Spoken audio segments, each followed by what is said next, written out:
I apologize. All right, meeting is now live stream. Yes, sir. We're good to go. All right, Chair recognizes Attorney Brown. Good afternoon, Mr. Mayor and Commissioners. We'll request a motion to go into executive session for the discussion of pending or potential litigation, real estate, and personnel. So move. Second. All right, Madam Clerk, Commissioner from the 2nd with the motion, Commissioner from the 6th with the 2nd. I think. Yes. Well, we had several. Mr. Clark, Commissioner Clark. You're muted. Yes. Ms. Davis, out. Mr. Fenoy, Yes. Mr. Frenham, out. Mr. Garrett, Yes, ma'am. Mr. Hassan, Yes, ma'am. Mr. Sias, Yes, ma'am. Mr. Bobby Williams, Yes, ma'am. Mr. Dennis Williams, Yes, ma'am. Mr. Marion Williams, out. That motion carries with Ms. Davis, Mr. Frenham, and Mr. Marion Williams out.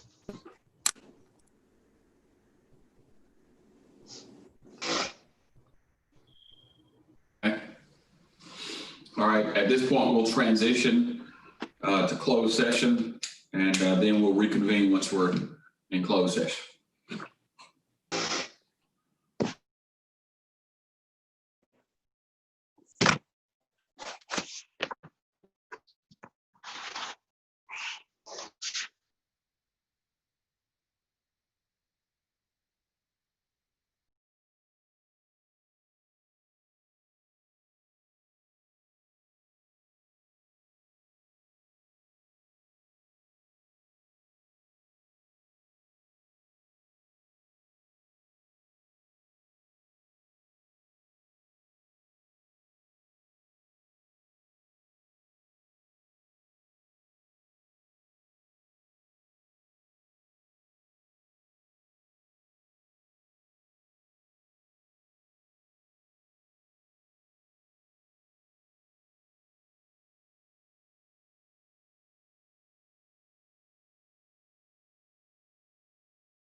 Sean, you may need to click join for the breakout session. Say click out and rejoin. No, sir. There should be a join button that says join breakout room. I do have a button at the bottom that says breakout rooms. It doesn't say join Okay, it. click on that, and then it should say join once you click on that.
Commissioner Franum. Sir. Waiting in. Click join the breakout room at the bottom.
Come in. You ready to come with us? Yeah.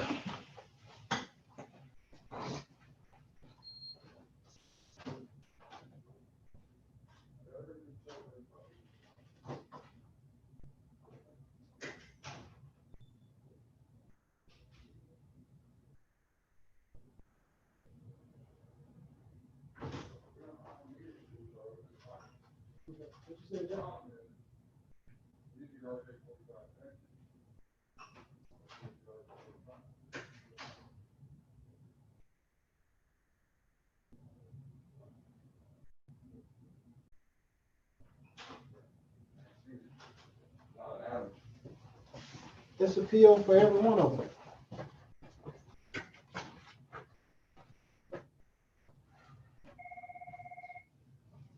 No, see, they ship them all together instead of separately for I got each you, one. PO. And that's fine. That's Right, fine. but I can't go in and receive them because they're not on the line items in there as a connector. That was something that was done on the order side, not the Adam side. Gotcha. So you saying why you need a line item for it? If you look at Adams, Mhm. there's gonna be a line item for the laptop, a line item for the Hold bag. on, man. I can wait. Line item for laptop. Yeah. Right, so when I receive the bags, I click on that item, I say receive. Mhm. There's no line item for these. The line item though was on every order. Yeah, but not in Adams, only in one solution. I see what you mean. Okay, I see. So I can't receive those. We just need to know that they go with that stuff. Yeah, that's right. That's fine. That's right. I got you. You don't have to receive them. But I'm gonna start. Hello. Hey, Hey. I know I called you earlier, but I'm calling about a different subject now. Okay. I'm actually in the middle of a commission meeting right now. I'm hosting a commission meeting. Oh, it is Tuesday, okay. Yeah. You- Is it an emergency or What? is it an emergency? No. Okay. Can I call you back a little bit later? Yeah. and Okay. I'll call it same time. Okay. All right. Thank you. All right, All right. thanks. All right. Bye. Bye. Well, I'm just gonna start ringing. Huh? I hope so. But I'm gonna start.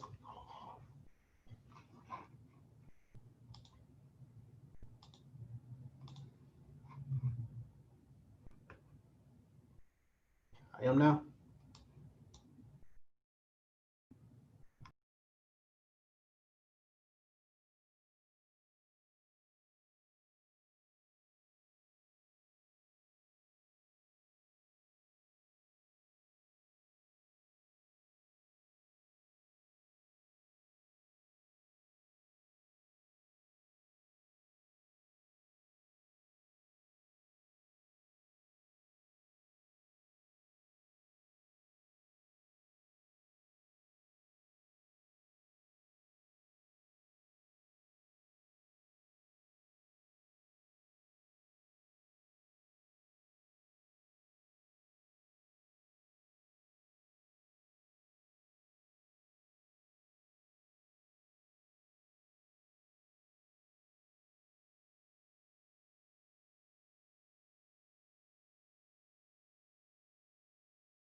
All right, I want to remind everyone that we are back on the floor, and this is now an open conversation.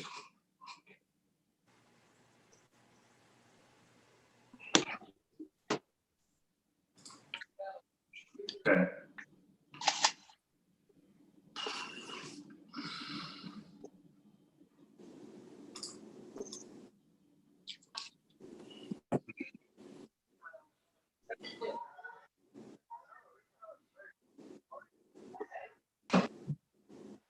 All right, Chair recognizes Attorney Brown.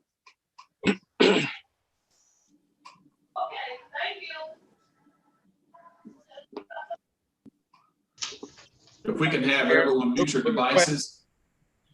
Mr. Mayor, we will request a motion to execute the closed meeting affidavit. So move. Second. Madam Clerk, motion from the Commissioner from the 6th, second from the Commissioner from the 10th. I believe that was Mr. Sias. I'm sorry. Okay, I heard both of them. Okay, all right. Mr. Clark, Yes. Ms. Davis? Out. Mr. Fenoy? Yes. Mr. Franum? Yes, ma'am. Mr. Garrett? Yes, ma'am. Mr. Hassan? Yes, ma'am. Mr. Sias? Yes, ma'am. Mr. Bobby Williams? Yes, ma'am. Mr. Dennis Williams? Jasmine Ryan. Mr. Dennis Williams? Yes, ma'am. Okay. Mr. Marion Williams? Yes. Okay. That motion carries with Ms. Davis out. Answering this? Thank you. Call me Madam through Clerk. Facebook.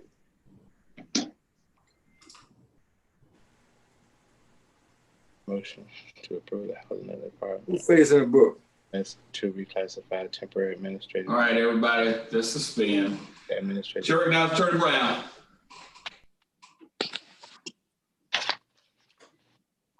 Mr. Mayor, we request a motion to adopt a resolution authorizing the settlement of all claims by John Burton West in the aggregate sum of $102,000. So move. Well, second. Motion from the 6th, second from the 2nd. Okay. Mr. Clark? Yes. Ms. Davis? Mr. Fenoy? Yes. Mr. Franum? Yes, ma'am. Mr. Garrett? Out. Mr. Hassan? Yes, ma'am. Mr. Sias? Yes, ma'am. Mr. Bobby Williams? Yes, ma'am. Mr. Dennis Williams? Yes, ma'am. Mr. Marion Williams? Yes. Madam Garrett Clerk, is back. The Commissioner from the 8th is back. I vote yes. That motion carries with Ms. Davis out.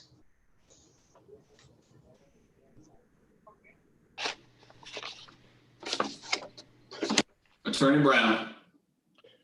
Mr. Mayor, we'll request a motion to approve a memorandum of understanding between Augusta Housing Authority and Augusta, Georgia regarding a joint application for a choice neighborhood plan grant. Move. Second. Madam Clerk, that's a motion from the 4th and a second from the 5th. All right, everybody suspend. Commissioner from the 6th, state your inquiry. It's okay, Mr. Mayor. It's all Okay, you right. sure? I'm fine. I see some unreadiness. I'm fine. Go ahead. Okay. All right. Voting. Okay, Mr. Clark? Yes. Ms. Davis? Out. Yes. Ms. Davis is out? Okay, you was, all right. Okay, jokes. Said Davis. Jokes, we got jokes. Mr. Fenoy? Yes. Mr. Franum? Yes, ma'am. Mr. Garrett? Yes, ma'am. Mr. Hassan? Yes, ma'am. Mr. Sias? He's muted. Commissioner from the 4th, you're muted. Yes, ma'am. Okay, Mr. Bobby Williams, Yes, ma'am. Mr. Dennis Williams, Yes, ma'am. Mr. Marion Williams. Yes. That motion carries without the imposter. Ms. Davis out.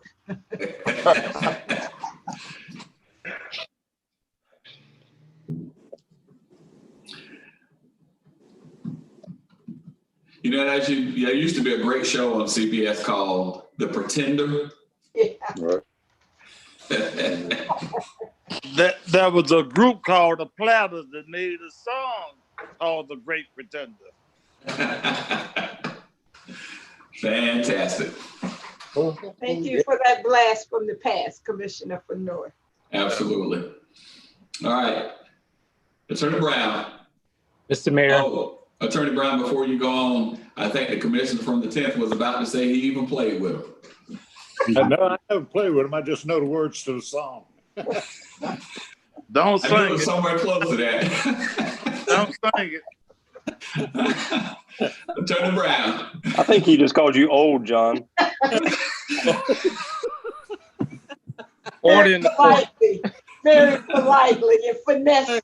Hey, y'all trying to say I was lost in the 50s? Nothing like a little laughter for the souls, like Madison. Amen. All right, Attorney Brown. Mr. Mayor, Commissioners, we request a motion to approve the First Amendment to the parking agreement between Augusta, Georgia and Augusta Development Authority, the Development Authority of Augusta, Georgia regarding 511 Reynolds Street. So moved. Second. Question, Mr. Mayor. Agent Inquirer, Commissioner from the 9th. Does that have to be specified? And then we talk about parking. We already got one, and I said the other day, it's gonna get confusing here. Should that be specified as if where those 41 are, or the 41 number should be in there, or when you talk about just parking? Just a simple question. Attorney Brown. It is specified, or a difference is pointed out by within the agreement itself. The agreement has been properly identified as the First Amendment, but I will say for the record, the amendment does control and alters 41 parking spaces. That's the subject matter of the amendment. Okay. I learned that from the old lawyer. Thank you, Mr. Attorney.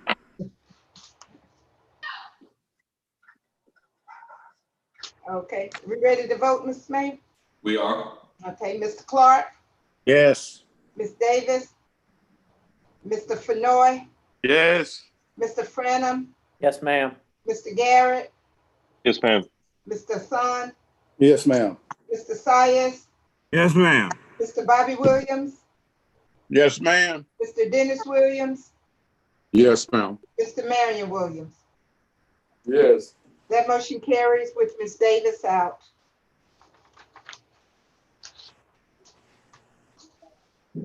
Attorney Brown.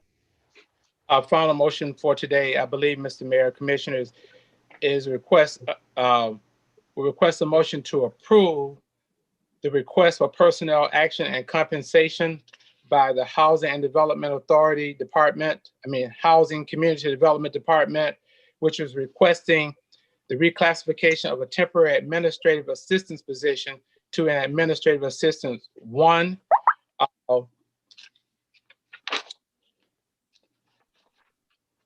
With a pay differential of 40%. So moved. Second. Commissioner Son, Commissioner Sias, was that it, Mr. Mayor? Yes, ma'am. Okay, thank you. Mr. Clark, Yes. Ms. Davis is out. Okay. Mr. Fenoy, Yes. Mr. Frenham, Yes, ma'am. Mr. Garrett, Yes, ma'am. Mr. Son, Yes, ma'am. Mr. Sias, Yes, ma'am. Mr. Bobby Williams, Yes, ma'am. Mr. Dennis Williams. Yes, ma'am. Mr. Marion Williams. Yes. That motion carries with Ms. Davis out.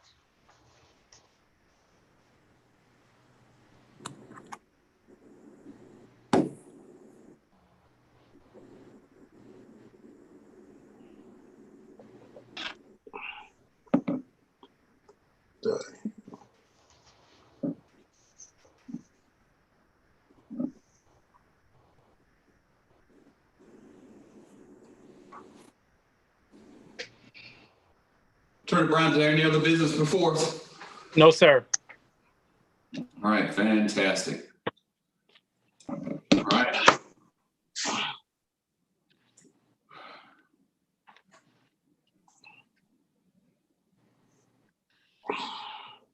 All right, I think that portion of our meeting is complete and adjourned. All right. We're gonna go and pause in the breakout session so that we're not on the floor, okay?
Do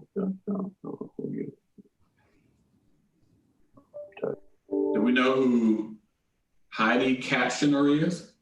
Yes, she's the closed caption Oh, yeah, okay. interpreter Okay. that I told you Jeff, about. Jeff, do you want to talk about that? Yes, so in an effort to provide closed captioning, Heidi Thomas is I don't know how you would say, maybe a transcriber, I guess is a good word for her. But she will be doing a test for an hour today during this meeting to test out closed captions. So you should see at the bottom in your menu an option to turn on closed captions to show subtitles, and that will show up for you. And hopefully we'll have Heidi back for future meetings. Okay. Mr. Mayor, I have a question for Jeff, if you don't mind. Yes, sir. Jeff, I'm gonna have a follow-up question, follow-up statement possibly. And Ms. Heidi being here today, you said she's probably gonna be in the future. Is she being compensated in any form or fashion? I believe so. I know Carol Burbridge can answer that question. She's the one that actually made the connection with Heidi. Yeah, the reason I asked, because the reason I asked everybody is just recently I got a call from my person who's on the transit board and was saying that they had a person there, and even though I think they have certifications that they have to show that they're qualified to do their job, they were told that they could not do it unless they get a business license. And so that's you know, that's why I'm asking the question.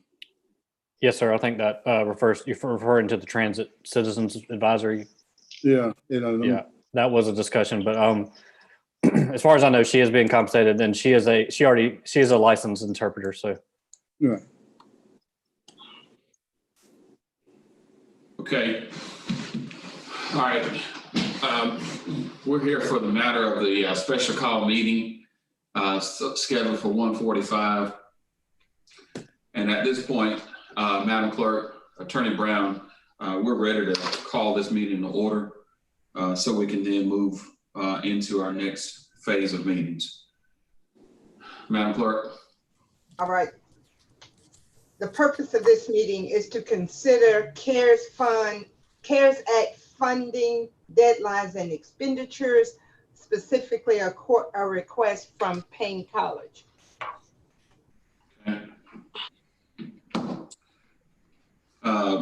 Recently, you all should have in your email folders now a document that was just transmitted over to us on the matter of Payne College. The commissioner from the 8th just asked a key question and we responded to that. But here, I think all of us are fully aware of Payne's role in our community. Having educated so many of our counties, educators who are teaching in our schools, both in Augusta, Columbia County, South Carolina, and all parts across this great state. They have played a remarkable role as a liberal arts coeducational school. Their impact in our community is without question. And so they've approached the city of Augusta in terms of support. As you see, it's fairly straightforward in terms of the request. And so with that, it's being brought before us, and I'll entertain questions. Mayor Pro Tem. Thank you, Mr. Mayor. Yes, sir. So my concern is around the fact that, like, have we had a chance to talk with finance? I know I haven't, from like the amount of money we're getting versus kind of what we need, what they think we're going to need from more medical bills, more lawsuits, more things that budget shortfalls for 2020, 2021. Like, has there been any discussion before we just go ahead and like sign off on a good chunk of money, 1.4 million, when they got 600,000? I'm just trying to understand, like, what has been the finance discussion in this? Well, I think from an overall finance standpoint, Mayor Pro Tem, and again, another reasonable question, as everyone should be aware, CARES Act funding is not eligible to be used for revenue replacement. That was one of the conditions of CARES Act funding across the entire state of Georgia. It cannot be used for revenue replacement. So if there's any projected shortfalls, and that number we're tracking right now, it's probably going to be around about 4.8 at today, September 1 time frame is about 4+ million dollars. But we can't use CARES Act funding for revenue replacement. It's for expenditures and those types of things. There's a list pursuant to the Treasury Department that they provided. So I would offer that to you. In terms of that, I know we're going to have broader discussions about how we can use these resources. We have already met the first submittal for the 30%. That was the $3 million. That submission was done in advance of the 1 September deadline. So I think we're tracking with that.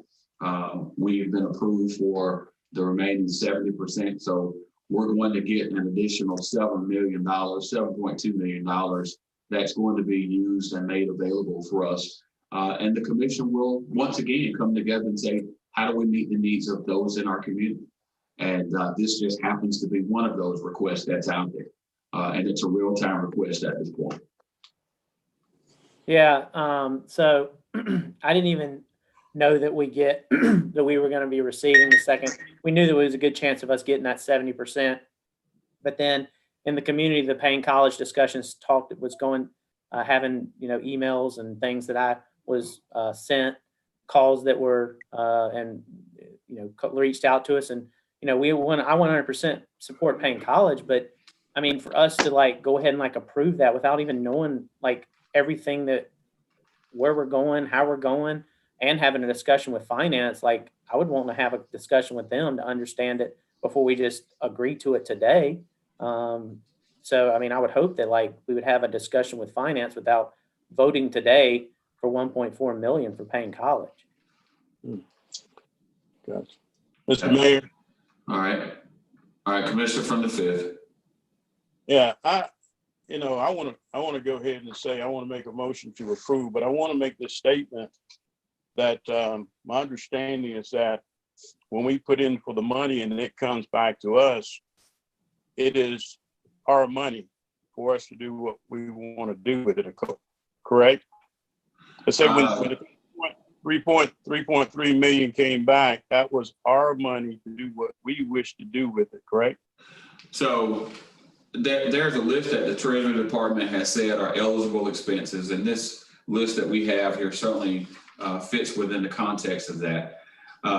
Again, within those eligible expenditures, we can use that money as we see fit. So if this body made a decision that you were going to provide rental assistance for individuals or families in the community, you could do that with that CARES Act funding that we're going to receive.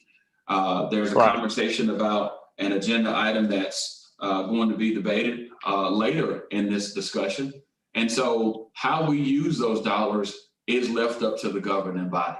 And there are multiple pots of CARES Act money that are coming into, with the exception of the transit dollars, whether it's money that's going into housing and community development around CARES Act community development block grant dollars, and there are multiple pots. It is the governing body's decision of how you want to allocate those resources and make an impact in the community. Yeah, and I think we need to think about the impact that Payne College has made over the years. I think they indicated that Payne College has been there for 138 years. But I just know some people that graduated around the time that I did. I know people that graduated before me. There's so many people that went to Payne College that are making a contribution in our community. So I think we need to make sure that we think about what's going on there. If we had Augusta University, and trying to make a decision about whether or not we were going to support them, I think we would. So I think we should do the same thing for Payne College. Thank you, sir. North, they can't get back on. He said he needs to. Commissioner from the 6th. He said Commissioner Fennoy having trouble getting back on. He said send a link to W Fennoy at Hotmail. wefenoy@hotmail.com. What is it? Okay, what is it you just said now? Commissioner Fenoy is having trouble getting back on. He's asking to send the link to wefenoy@hotmail.com. Okay. wefenoy@hotmail.com. He's about to get a Y'all lot of didn't know he had spam. Hotmail, did you? Y'all didn't know that. I just Madam Clerk, can you? I just sent him Madam the email. Clerk, He just Madam sent it. Clerk, oh, you sent it to him? Yes, sir. I just sent it. Okay. All right. I knew that Dr. Daniel was gonna say something about Hotmail. All right, Commissioner from the. It would have been real bad if it was AOL. Oh, yes, of course.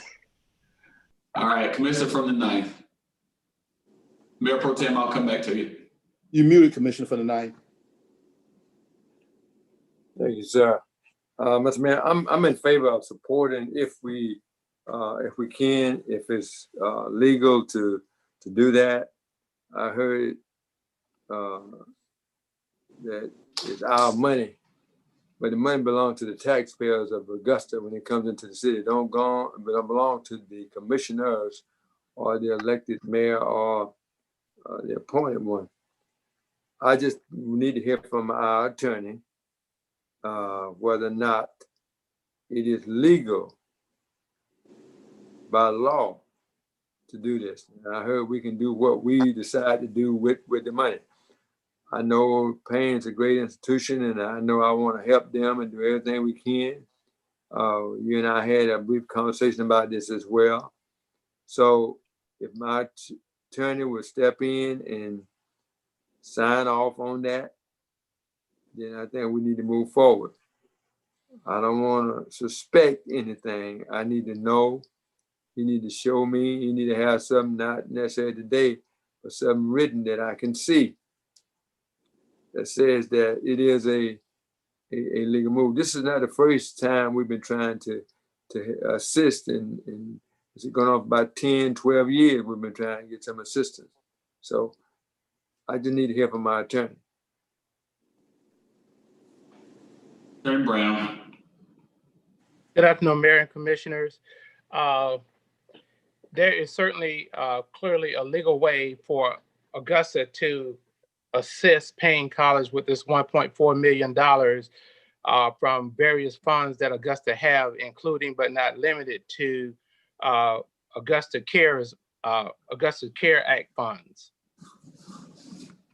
Okay, But I think I will say, if I may, I will say that to the extent CARES Act funds are used, Payne College, just like Augusta, must meet the terms and the conditions of the Coronavirus Relief Fund. They have to meet those conditions. All over the state, cities are outsourcing some of those funds, but when you outsource the funds, the conditions for use of the funds are also outsourced if you use CARES Act funds. Augusta can also assist Payne College with all of these funds or some of these funds as a matter of grants as well. Commissioner, Mr. Brown, Yes, he's in the waiting room. In the waiting room. We'll get him in here. I'm sorry, Mr. Brown. No, sir, no problem.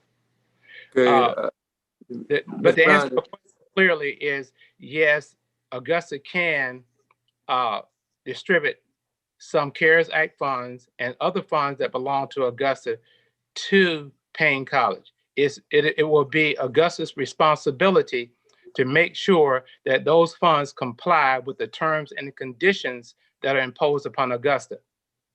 Okay, so that brings me to another question, but before I get to that question, let me go back to my one I was thinking before.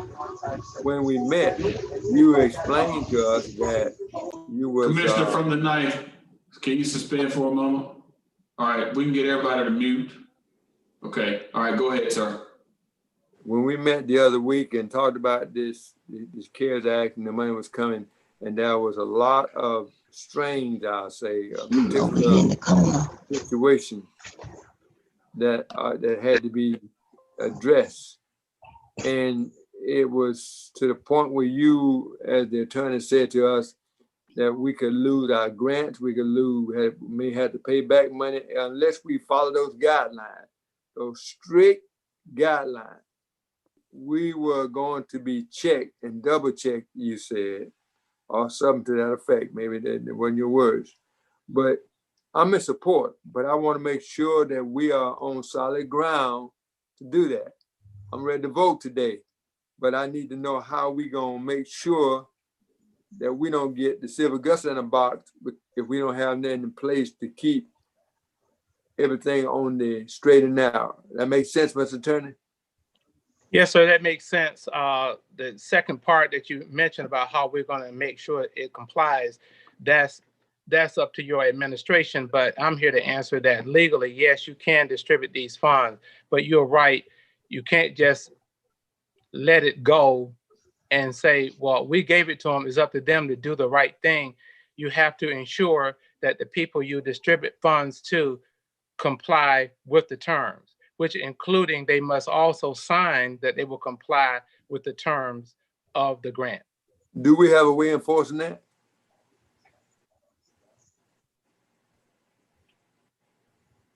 Yes, you can make that a part of the grant, that grant compliance is required. A failure to follow the grant terms can have the same consequences with them as we would have with the state or the federal government. But again, you can transfer these funds safely. You can distribute to Payne College and to other institutions as well. Okay, the other institutions as well. How would we determine what institution receive or not receive? That's a commission. That simply is a commission decision, and I don't know who the city has appointed to help administer their funds, but that would be also the advice you would get from the entity or the persons or departments that you have administering these funds.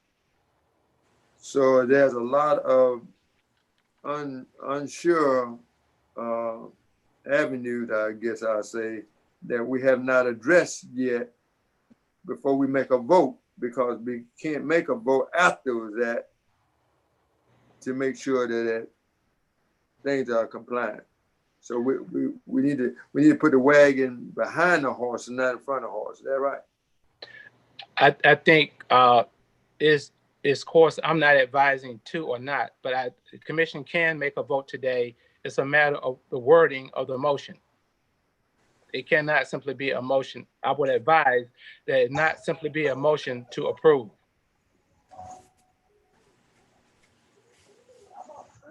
Okay. All right. Okay, Commissioner from the 8th.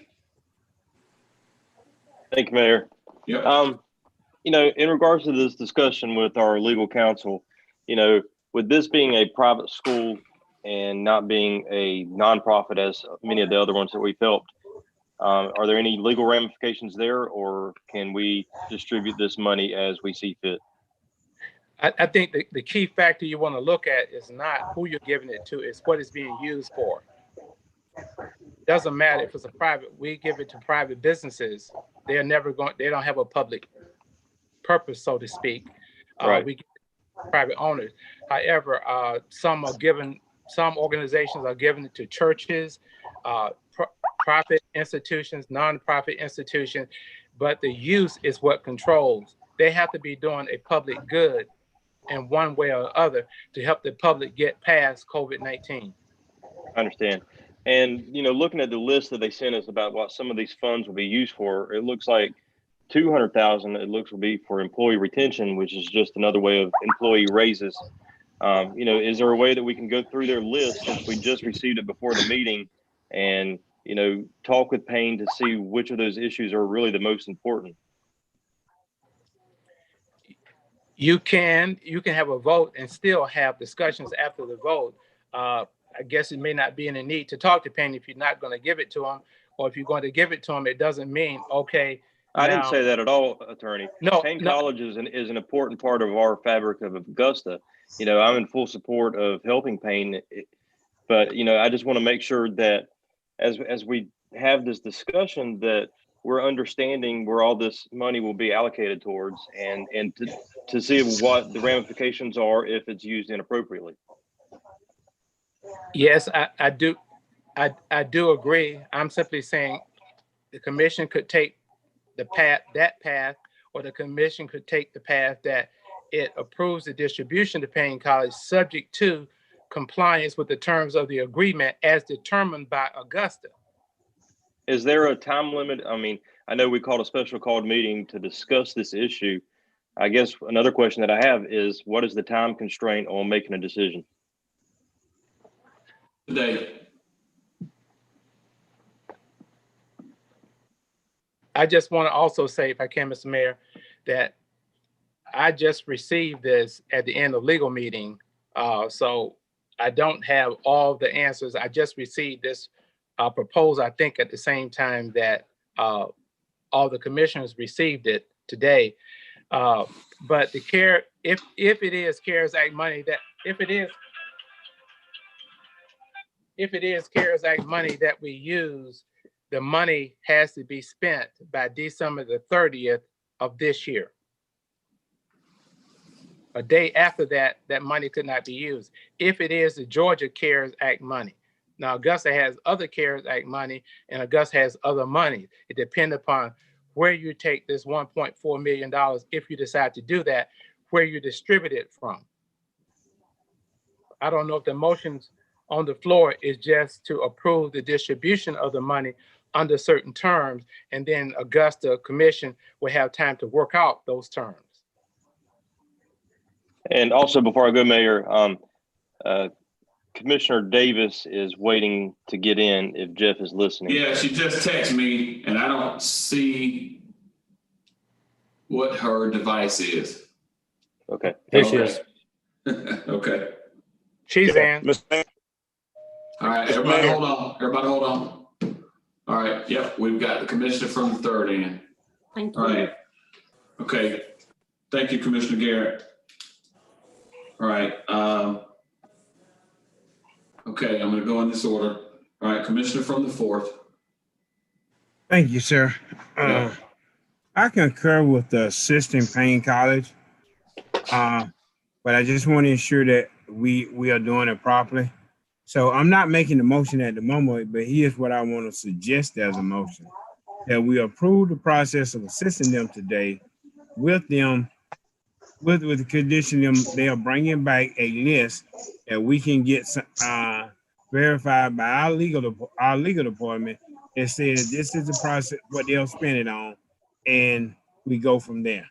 And we can approve it on the condition that they bring back a list that need to be approved or certified by our law department that says this is the right way to, this is the correct way to, or the authorized way to spend it, whether this kind of CARES money or that kind of CARES money.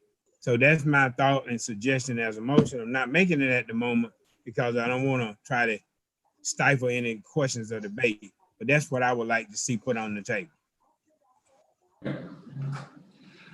All right, I'm coming back to the Mayor Pro Tem. Mayor Pro Tem? Yeah.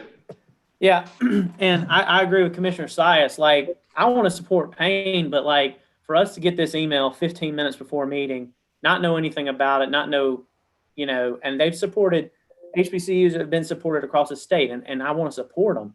But like, I mean, has anybody vetted the list or had any conversations with them on the 1.4 and, you know, making sure like the processes are pure, everything's good for this to happen? I mean, again, we still haven't heard from finance either on the aspect of like what we have, how we're handling it, everything's good, clean. I mean, again, I think it's a lot on us to have to make this decision today when we got it 5 minutes before the meeting.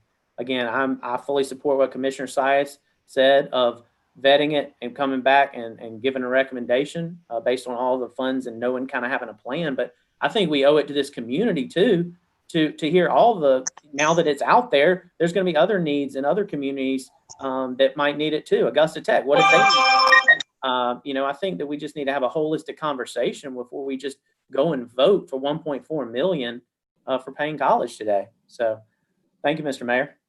Thank you. Mr. All right, Mayor. Commissioner. All right, hold on, Commissioner from the 5th. All right, I'm going to the Commissioner from the 6th. All right, he's fine. He waves. All right, Commissioner from the 5th. Yes, sir. What I want everyone to remember is that out there in our community, Commissioner Marion Williams said, this is the people's money. We got to remember, you got a lot of Paynites out there in our community helping to move our community forward. So a lot of this money belongs to a lot of Paynites. As I said before, looking at the history of Payne College and what Payne College does for our community, I think it's incumbent upon us to help assist Payne College to get to where they need to get. And that is part of this CARES money should be forwarded to them so that they can continue to educate people in our community, bring programs that assist us in our community, and bring forward a situation where Augusta can be and continue to be proud of Payne College because it's still there and not gone. I think back to situations, we did with Augusta University. Did we give Augusta University Gilbert Manor? Did we not give a Gilbert Manor to Augusta University? Commissioner from the 6th. Sir, I wasn't finished. I should. Okay, Commissioner from the 6th, just hold on that. Commissioner from the 5th, continue. Well, we keep talking about motions and trying to move this forward. I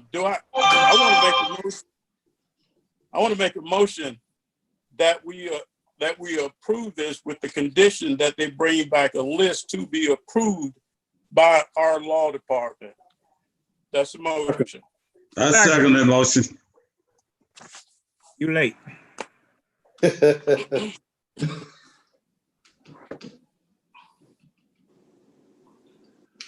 Okay. All right, Madam Clerk, I've got a motion and a second. Point of clarity. All right. Commissioner from the 1st.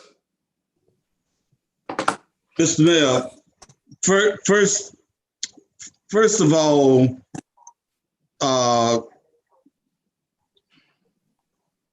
employee retention is not employee raises. I was looking at a Senator Party commercial, and it talks about some beer folks in Monroe, Georgia, that had it not been for the CARES Act, they wouldn't have been able to feed their families and pay their rent. Well,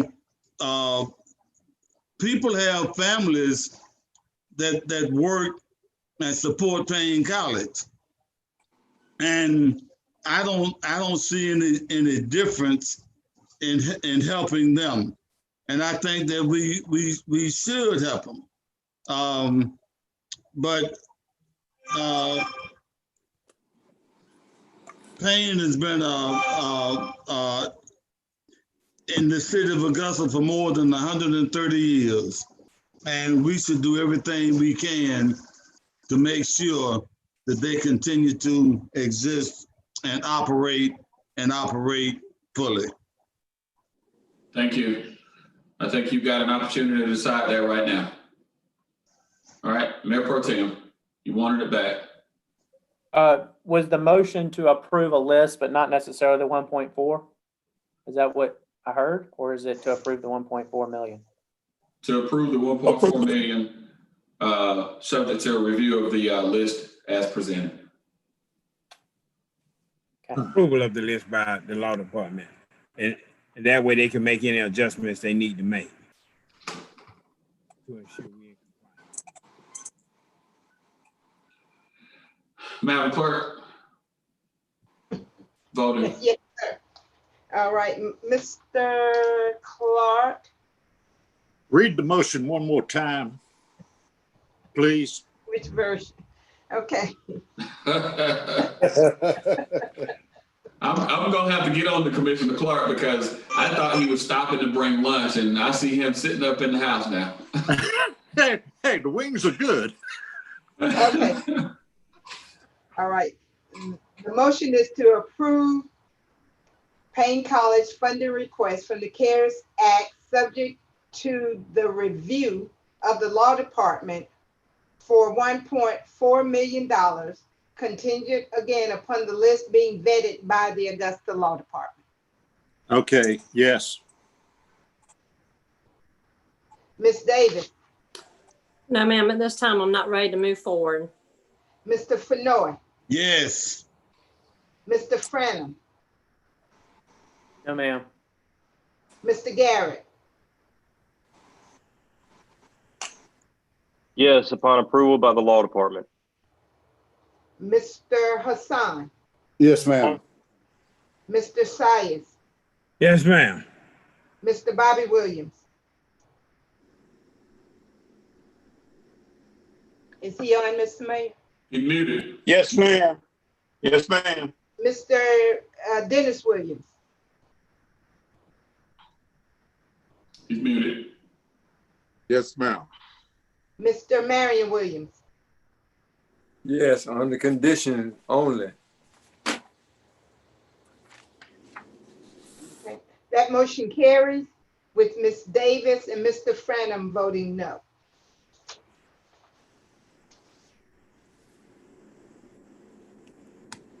Madam Clerk, I think that concludes our special call meeting, of which we will adjourn, and then we will, out of an abundance of caution for time, we'll reconvene the September the 1st, 2020 full commission meeting at 2:41 p.m. You already know. I'm sorry. Say that again, Madam Clerk. What time was that again, sir? 2:41 p.m. Okay. 2:41 that's now. Okay, all right. Got it. Yeah, he climbing, but you know. Look, I'm still waiting. I'm still waiting on that rocket man to bring lunch and get it to us. So that's you may be a little delusional from. I think so. Look, let me qualify that. Let's take that off the table. I'm not delusional because somebody might try to give me ketamine. Oh wow! I know that's right. You're right. That's Yeah, good. so Right? we take that off the table. Yeah. Let's do that. That was a scary. That was a scary story this morning. It was. Yeah. Oh my gosh, it was scary. I saw it. Yeah, I saw it last night. Yeah. Are we live? Are we live? We are. We're just look. We're not talking about the people's business. We're just talking about the people now.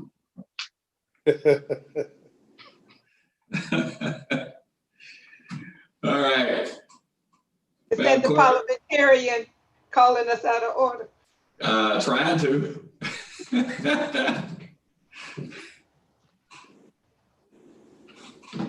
Don't we need at least a 5-minute break, Mr. Mayor? Yeah, you know what? That's not a bad idea. I think you're absolutely right. All right, we'll stand at ease for 5 minutes, and then we will dive right on into our meeting.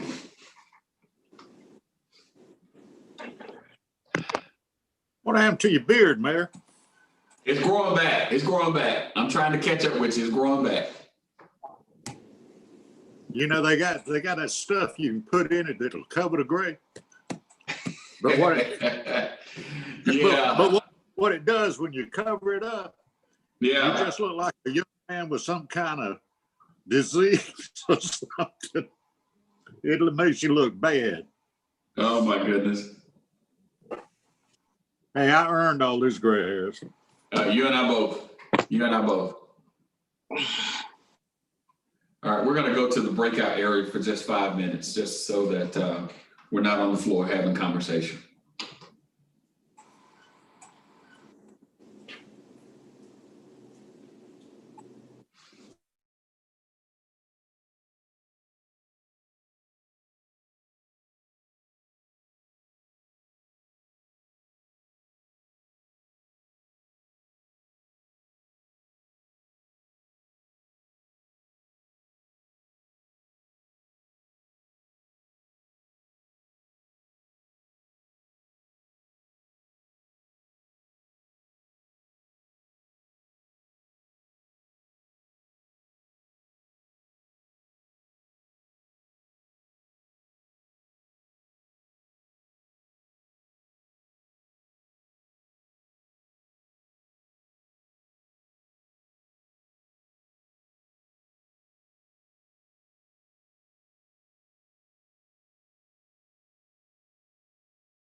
Okay.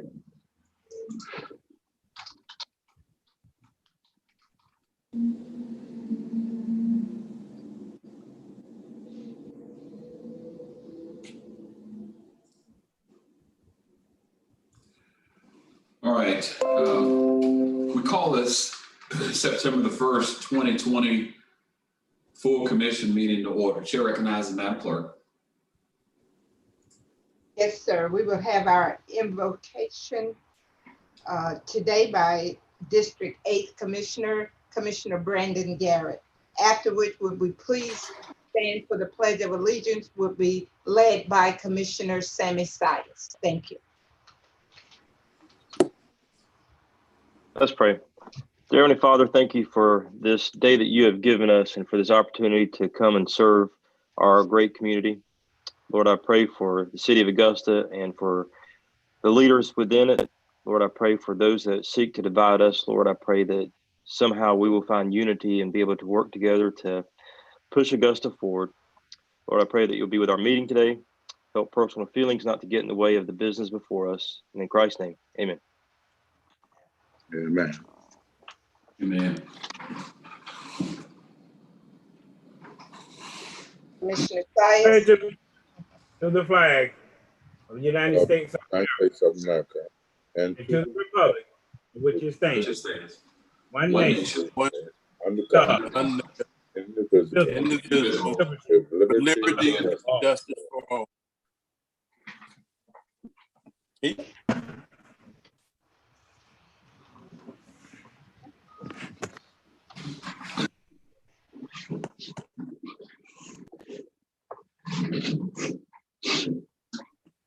Are you ready for the certificate of recognition, sir?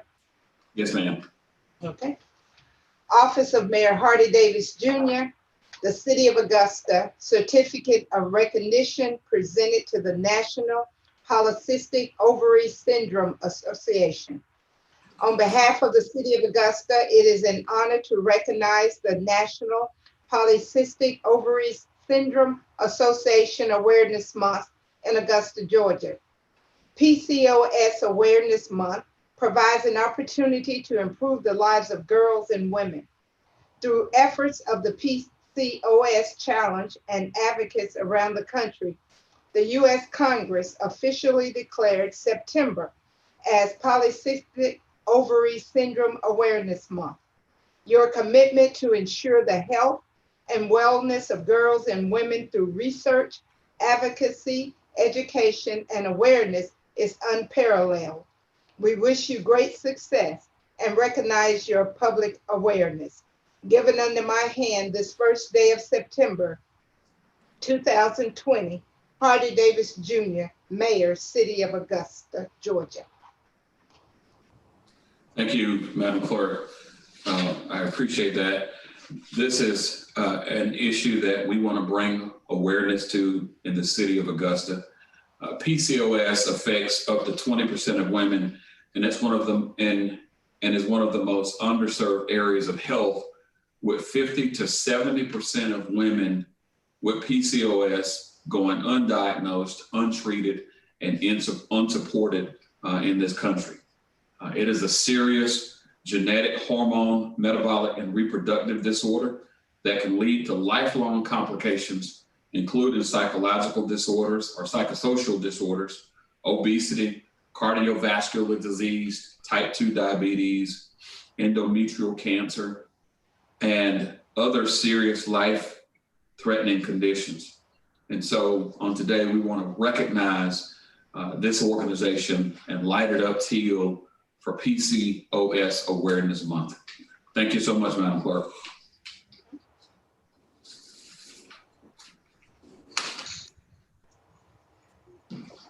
We're moving forward with the delegation portion, sir. Yes, ma'am. Okay. Under our delegation portion of the agenda, item A, Mr. Hendry is not present in the chamber. We will move to item B, Mr. Clyde Rusin, regarding the naming of the Augusta Utility Engineering Walker Street Building in honor of late Augusta Utilities Director Tom Wiedmeyer.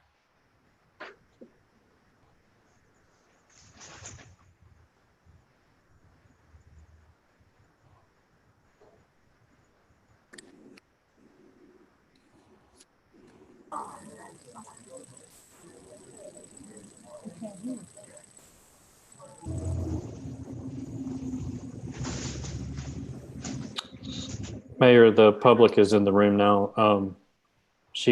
Natasha may not have heard who is coming up. Okay. Ms. McFarley, Mr. Ruzon is who we are wanting at this time. Mr. Clyde Ruzon.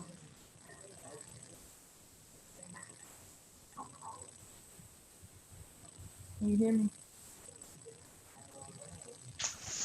Yes, we can hear you, Ms. McFarley. Can you hear me? Yes.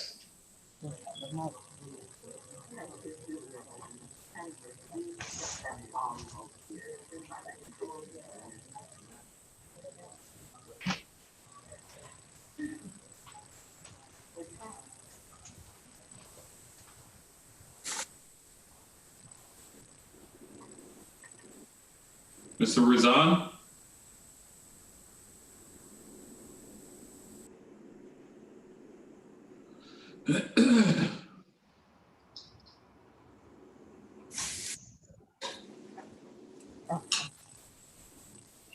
Mr. Ruzon? We're, Ms. Walton? Ms. Walton?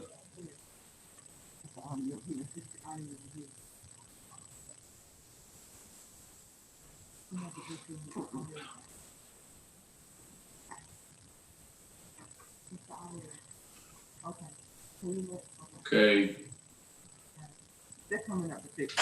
Mayor, they're coming over right now to fix the audio problem. Okay, thank you.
While we're waiting on them to correct our technical issues, I want to bring awareness to a couple of things.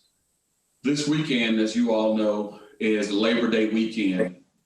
And on Monday, all government offices will be closed on September the 7th. But out of an abundance of caution, as we trek towards this weekend, Labor Day weekend, I want to ask each of you and encourage each of you to remember in your circles of influence to remind all of our citizens to wear a mask, wash their hands, and to watch their distance. We're encouraged by the numbers that we're seeing, and that's good, but we can't take our foot off the gas at this point. We've got to continue to push forward if we're going to stop and slow and ultimately stop the spread of the virus in this community. We have to continue to do those three things while following all other CDC guidelines as well. Once again, it's the 3 W's. Wear, wash, and watch. Wear a mask, wash your hands, and watch your distance. And so if we can consistently do that, knowing that Labor Day weekend is a big time for people to be out and traveling, we're going to be at a better place as a community. And so I believe we've got Mr. Ruzan ready. Ms. McFarley, is he ready? Natasha? Yes, sir. We're ready? Okay. Okay, fantastic. Thank you. Mr. Ruzan. Yes, sir. All right, you have 5 minutes. If you would, state for the record your name and your address, and then proceed, sir. Clyde Ruzon, 134 McElmurray Drive. It is indeed an honor to be here with you guys today. I've spoken to most of you in reference to having a building named after Tom Whitmire. And I believe that all of you are familiar with Tom Whitmire. I would not have thought about even coming, except for you, Mary, when you were on TV and you told everyone about the fact that the virus had taken Tom's life, and you made a statement, and that encouraged me to maybe do a little bit more. I don't know if you remember what you said on television, how that the virus had taken our Tom Whitmire. And you made a statement after that about how you felt about what had happened to him. So that encouraged me to look around and think about all of the times him and I have been together in our friendship. I live in the Marion Homes community area. And for a long time, we've been having a lot of water issues. One of the things that we used to come up and talk about was when you get into a shower and you're full of soap and the water pipe breaks, what do you do then? And he stepped in and did a lot of work in our community. As a matter of fact, our infrastructure is just about finished. And I believe you guys are familiar with it, especially Marion Green and Bill Filnar. So what I thought about was all of the efforts that he has put forward for the city. It would be a wonderful, great thing if we could do something for him, his family, and for all of us who are bereaved in reference to his leaving us at this time as a young man. I thought about some of the scriptures. I don't know if I, in the past week, spoke to Marion about the scriptures. I thought about James, the 4th chapter and the 17th verse. Therefore, to him that knoweth to do good and do it not, to him it's a sin. And I don't want to be caught up not doing what I can do to help. one of the things I got from most of you is to do the right thing. And I believe that you could not be more right at this time, not at a later time, than to do this in memories of him. And I know that everybody else has an agenda, but I'm hoping that we all stop and focus in on one thing. And that's remember how when he was here, how much he did for you. As I said, I talked to quite a few of you, and everybody was giving them praise. Let's do something about it. Thank you. Thank you. Thank you, sir.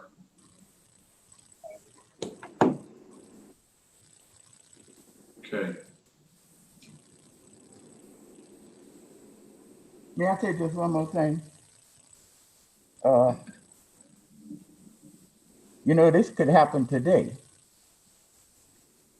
Since everybody's here together, it would take nothing for one of you to make the motion, somebody second it, and let's vote on it and get his name on that building.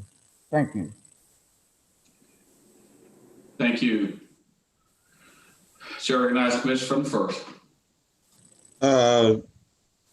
Mr. Mayor and my colleagues, I concur with the sentiments of Mr. Roseanne. Marion Holmes was in terrible shape. And the water lines would bust and the people wouldn't have water, couldn't take a shower. And Tom sort of got that to the front.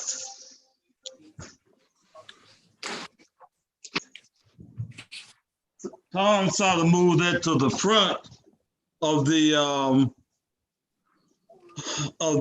projects, and now they got water situation is okay.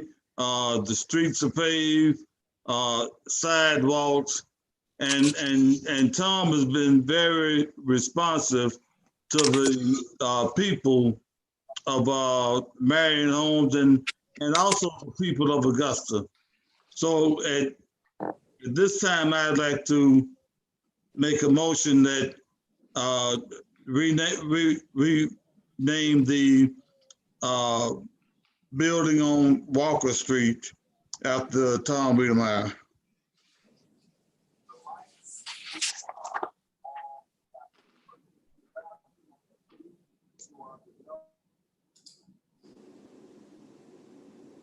I'll second. Commissioner from the fourth. Thank you. I just want to make this one comment, and I think everybody know how I feel about Tom. We do have a process that has to go through. So, and my colleagues saying do it today or sending it to go through that process. I believe they're saying go through the process. I believe that's what I heard him say. Take action on it, yes.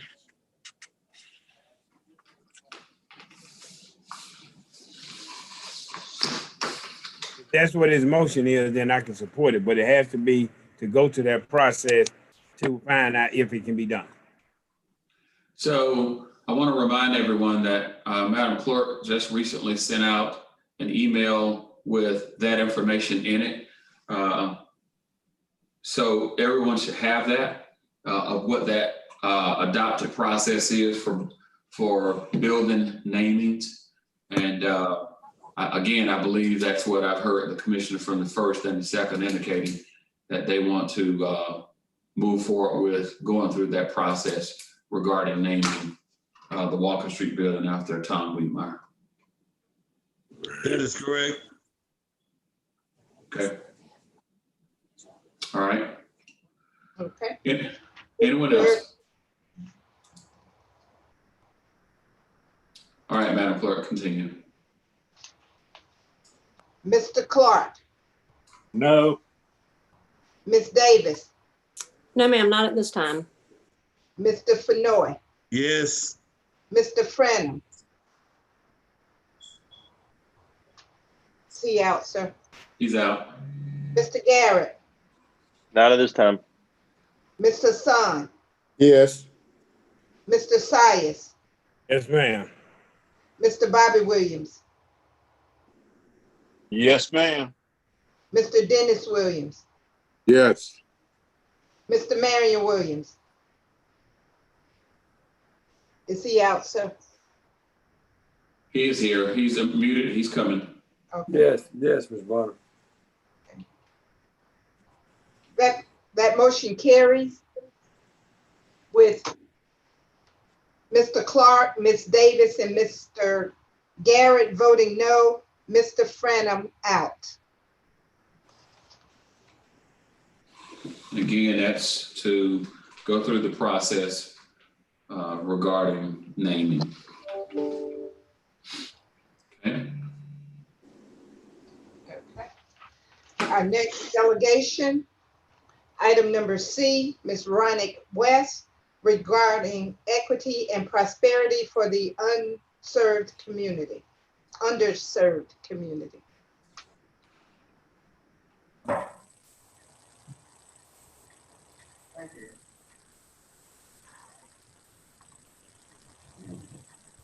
Ms. West? Yes. Ms. West? Yes. All right. Again, welcome to the commission meeting this afternoon. You have 5 minutes. If you would state for the record your name and address, and then you can proceed. 5 minutes. Ronick West, 826 Lake Terrace Drive, Augusta, Georgia, 30904. And I do have a PowerPoint, and I want to know if I'm controlling the PowerPoint or if IT is. IT is. Okay. Okay. Well, thank you, commissioners, mayor, and delegation. I'm Ronick West, the president of the Greater Augusta Black Chamber of Commerce. I'm here to talk about the state of emergency for Black America, health, equity, and prosperity. Please go to the next slide. I'm going to cover today GABC overview, Augusta GA data, state of emergency for Black America, case studies, projects and initiatives. Please go to the next slide.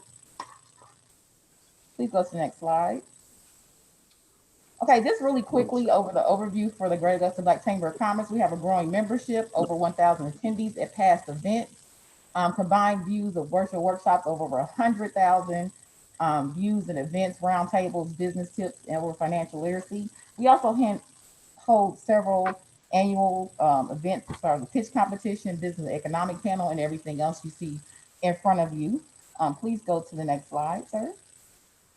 As an organization in Augusta GA data, we're not going to cover that because I know you guys know that well, but as an organization, I just want to point out, you can go to the next slide, that we decided as an organization, we will serve our members and non-members because we need an organization here that is all about the community. Please go to the next slide. Okay, what I'm here to do is really state our case for becoming a funding source and the need to directly impact nonprofits and small businesses and the state of emergency for Black America. Please go to the next slide. Throughout historically, Black Americans have been left out of the acts when you have war or pandemics that happen in America. I know a lot of times we do talk about slavery, which was a great impact to Black America, but I want to talk about the Homestead Act, the Grant Act, Fair Labor Standards Act. A lot of times when acts first got started, they left out Black Americans. That's how you get to the gap today. And then throughout the South, you had Black codes and Jim Crow. We had the War on Drugs, which was in 1980, and then the Crime Bill, which was in 1994. That, of course, disproportionately affected Black families, which we know the foundation of building wealth is with the Black family. 2008 economic crisis disproportionately affected Black wealth and destroyed the middle class, which we have not been able to recover from. Black businesses received only 0.5% of the SBA disadvantaged business package that was given out during the Obama administration in redlining and gentrification. Please go to the next slide. Current barriers for Black America. And I want to point out with these barriers that reimbursement programs do not work for Black businesses and Black families because of the barriers that I'm going to go through here. Zero median wealth is projected to happen for the Black community by 2053. Job discrimination is the same since 1989. There's a 228-year wealth gap Black families are the #1 homeless group in America according to HUD right now. AI will reveal about 4.5 million jobs that will affect the Black community directly. 30% of those jobs in Augusta market will be impacted. The solutions must go beyond jobs. I will say that again. The solutions must go beyond jobs. Revenue of white-owned businesses about 440K, Black-owned about 70K. Black-owned businesses are less approved for loans. 80% of Black businesses use their own funds to start up. The net worth for white is about 170K versus Black net worth is 17K. Please go to the next slide. Hello, okay. And then what brought us here today is the COVID-19 impact. So the impact for COVID-19 really disproportionately affected the Black community. 41% of Black-owned businesses are projected to close. We believe those numbers will be higher once the pandemic is over. We're still dealing with that. Majority of Black-owned businesses that applied for PPP were denied. 95% of Black-owned businesses were shut out of small business initiatives. Blacks have a 3 to 4 increased risk of dying from COVID-19, and unemployment is doubled last year from Augusta. And of course, for the Black community, it's usually 4% higher than what you see on the labor statistics. Please go to the next slide. Case studies and initiatives. Please go over to the next slide. What we want to point out is that they have had national initiatives that have directly impact Black businesses and organizations. Facebook, PayPal, NAACP, but that brings you into a national pool. And then also a lot of times they do not go into the smaller markets like Augusta, Savannah, Macon, and Athens. Athens, Georgia was able to create out of their CARES Act funding a 1.6 million out of their 6.6 million that directly impacted Black nonprofits, Black chambers, and Black businesses. And that's what we're looking here to commission for today. Please go to the next slide. We're looking to establish a micro lending program, a new source in the Augusta, Georgia area for our Black business owners, nonprofits, and so forth through the Great Augusta Black Chamber of Commerce. We also looking to get technical assistance dollars so we can help with reporting and accountability for business transitions, business support, and collaborating so we can get access to our Black businesses for government contracting. We support the disparity study that is coming out of the commission that you guys are currently in talk of. And we also want a commission for a database that tracks all business data. Thank you for your time today, and we look forward to assisting and working together for the Greater Augusta River region. Thank you, Ms. West. Ms. West, Ms. West. Ms. West. Yes, I'm back. All right. All right, just pause. Don't mind the alarm. We've got a series of questions for you. Chair recognizes Commissioner from the 9th. Thank you, Mr. Mayor. Am I muted? Yes, okay. Yeah. I'd like to say to Ms. West, I appreciate her coming before this body and bringing those statistics that we know is true, that we know that there's a great need. We just talked about the COVID money that's coming down. I'm hoping that this body will consider some of the things Ms. West has brought to us that we already know about that we have not addressed. Now, she mentioned several things, and one of them was the disparity study. Disparity study that cost us some $500,000, Mr. Mayor. Sit on the shelf for a long time. We finally put it off, but it was sit so long till we was unable to do anything with it. We're now in the process of doing another disparity study, which some of my colleagues don't agree with, and I don't mind that, but I just know that it's important to do disparity study by law.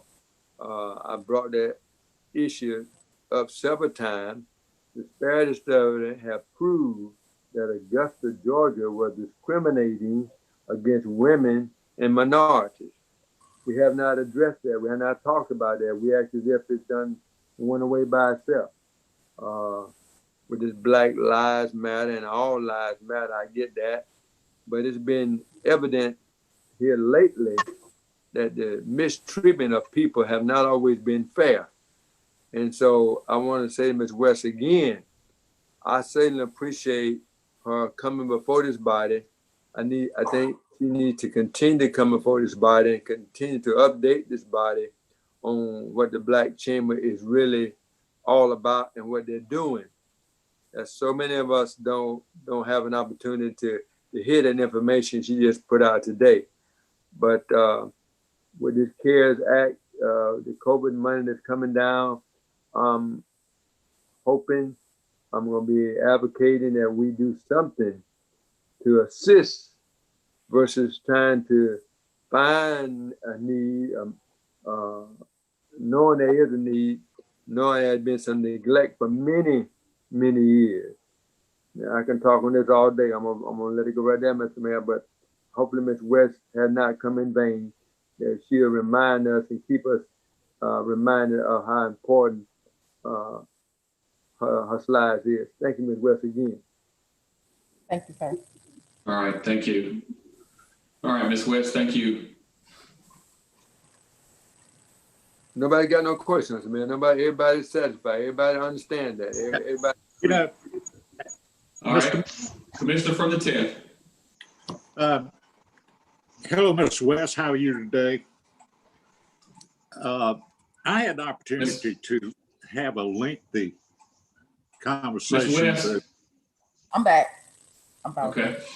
I had an opportunity to have a very lengthy, in-depth conversation with Ms. West and Mr. Hill, who is putting this program together.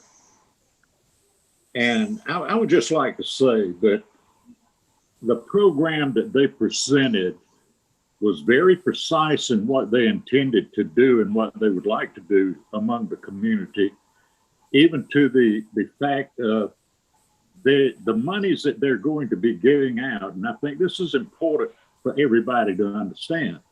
The money that they're planning on giving out to help these entrepreneurs and these small businesses is just not going to be a gift. It's going to be, you're going to have to go through training. You're going to have to understand the legalities of it. You're going to have to produce. You're going to have to perform. So it's not just a giveaway program, it's a building program. They gave me information on Athens, Clark County. And I had the opportunity to reach out to a couple of people in that community about this program. And from what I'm hearing, it's being implemented correctly. So I would just like to say, going forward, that I'm not in any kind of opposition to this program. If it is, and I asked them, would there be checks and balances and accountability?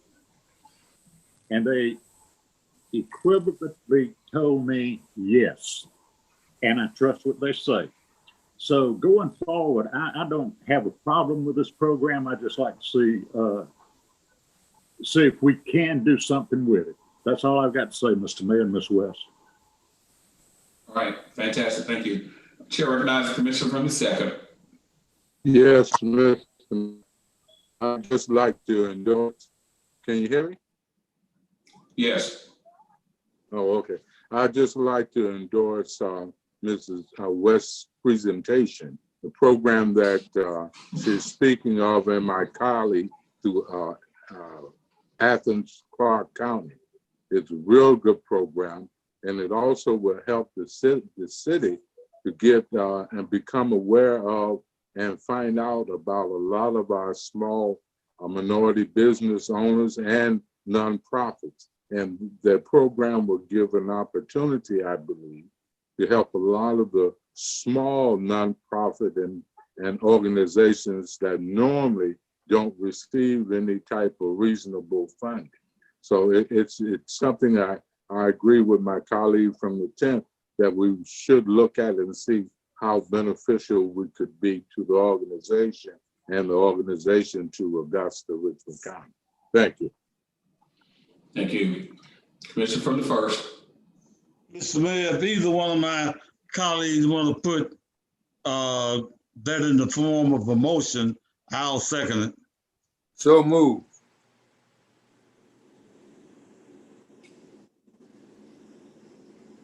What are we motioning and voting on?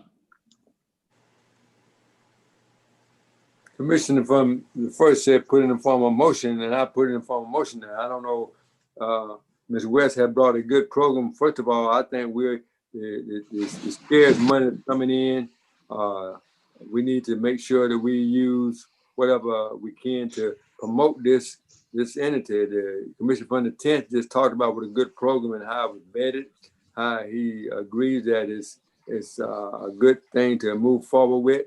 We know about the small businesses who've been left out for a number of years.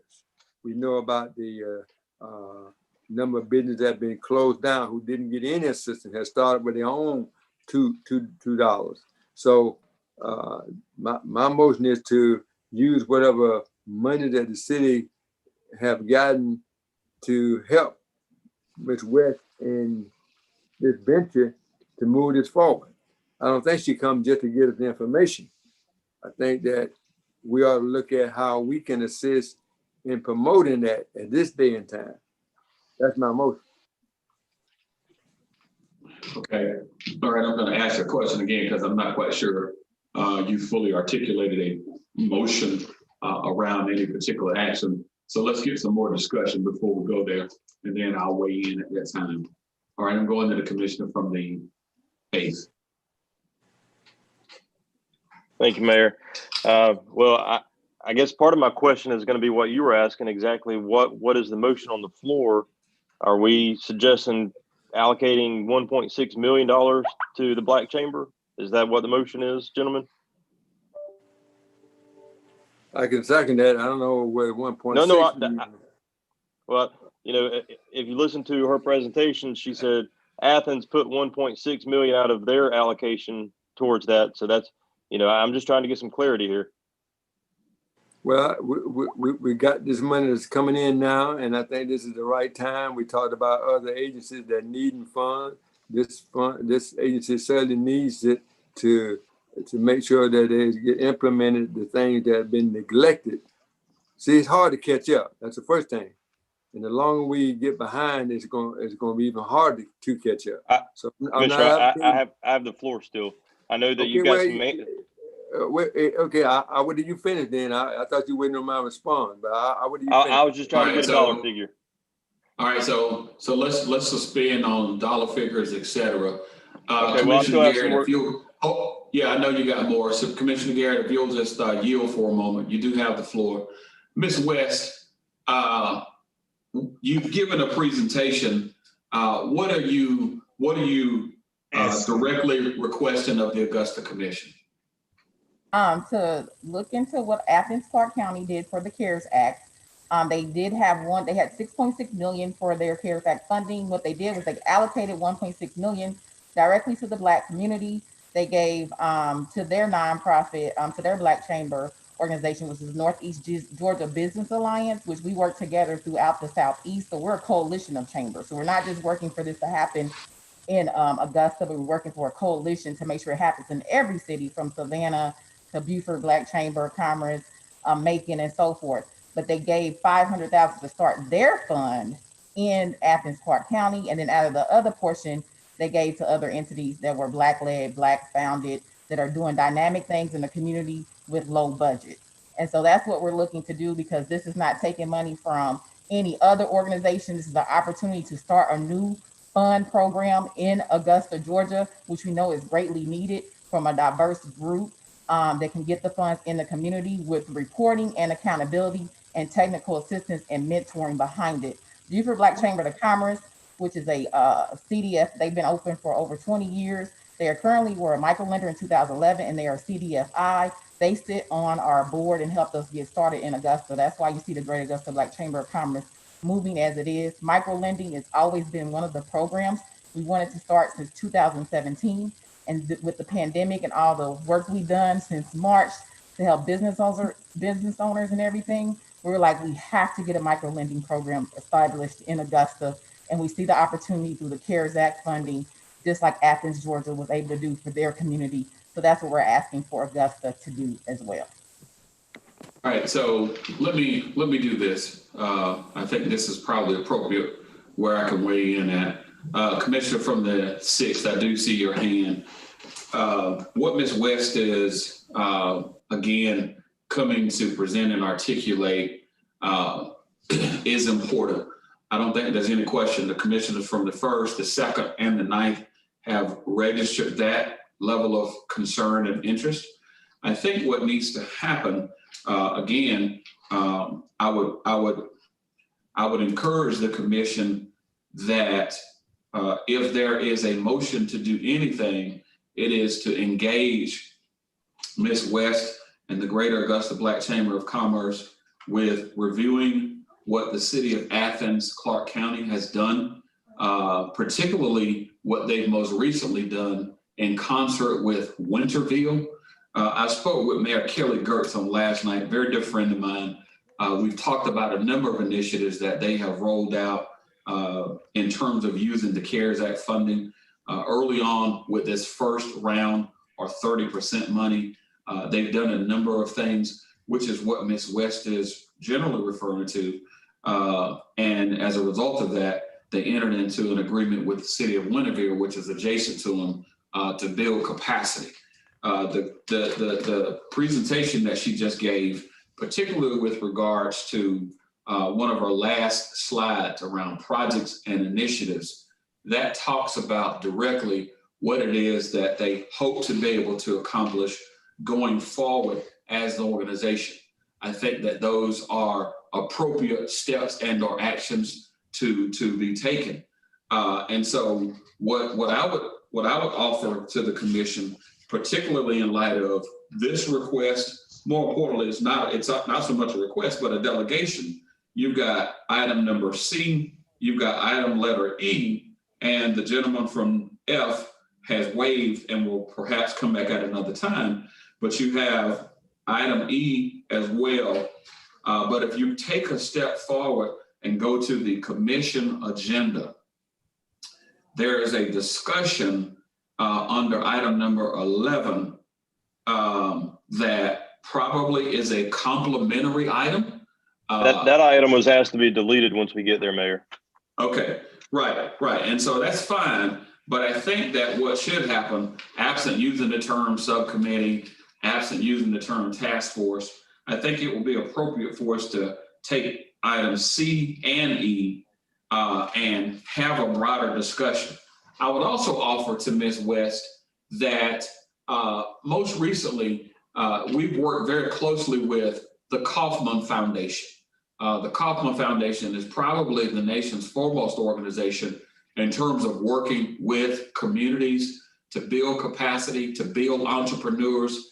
And without question, they're working and providing grants and doing phenomenal work in terms of trying to grow the capacity of minority businesses. I have brought relationships here in Augusta. They have provided a grant most recently to the clubhouse for them, a grant in the amount of $499,000. That is just another avenue to help the chamber, the Metro Chamber, Black Chamber, to build capacity and have a mechanism to do some of the things that they're talking about, particularly in terms of the community development, financial institutions efforts in generating economic growth and opportunity for underserved businesses and or populations. That's what I would offer, and encourage this body to give grave consideration to doing that and then convene in a broader meeting. The mayor of Athens has offered to be helpful in having that conversation with our community as well, in terms of how they are taking a step forward and leaning into the challenges associated with growing businesses that are led by minority entrepreneurs, et cetera. So that's what I would offer, and pose that to the gentlemen from the 1st, the 2nd, and the 9th. All right, now I'm going to back to the commission from 8th. Thank you, Mayor. In regards to this, I agree with the discussion that we continue to,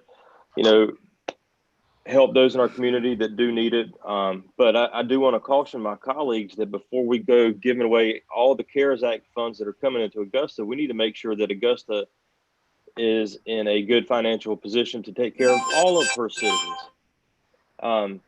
There are shortfalls within our current budgets that we need to address before we, go on this spending spree. I appreciate what Ms. West has said. I definitely want to support that, but we need to make sure before we make, really, we're talking about spending over $2 million today out of CARES Act funding that I'm not even sure has ended up in our bank account yet.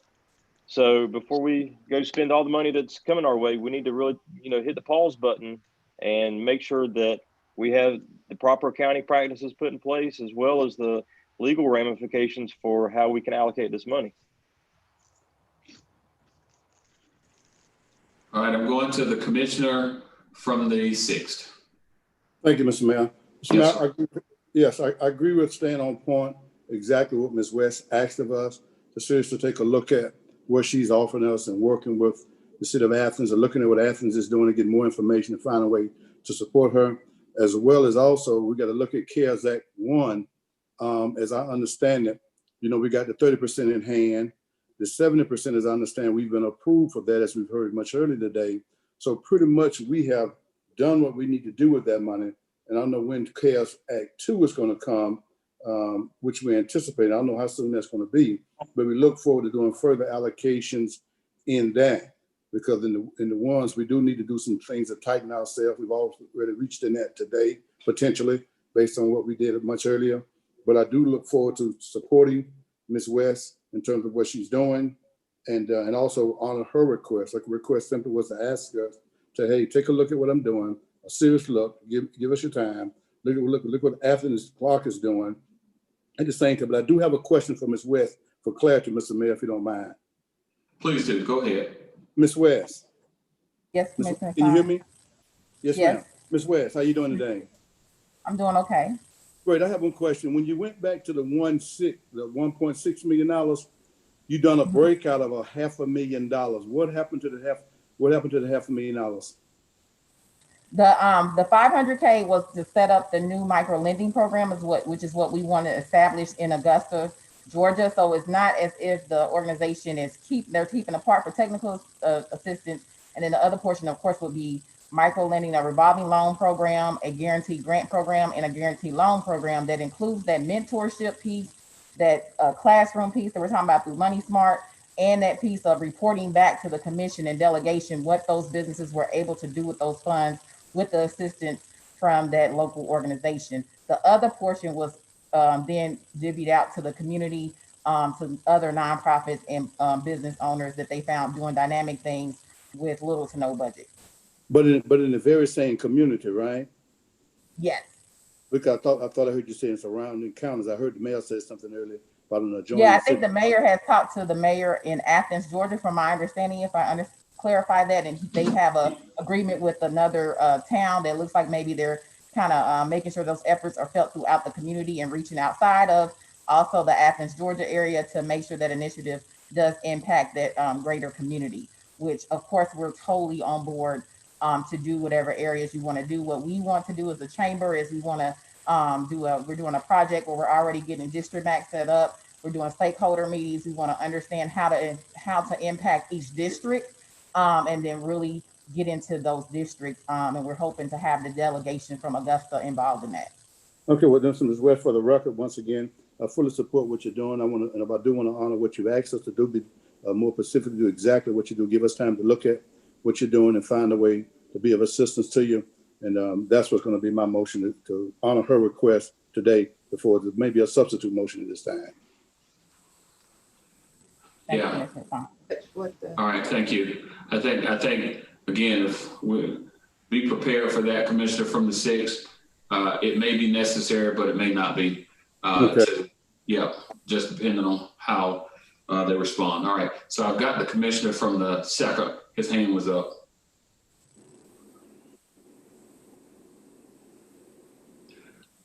Commissioner from the 2nd, you're muted. Sorry about that. No problem. Go ahead, sir.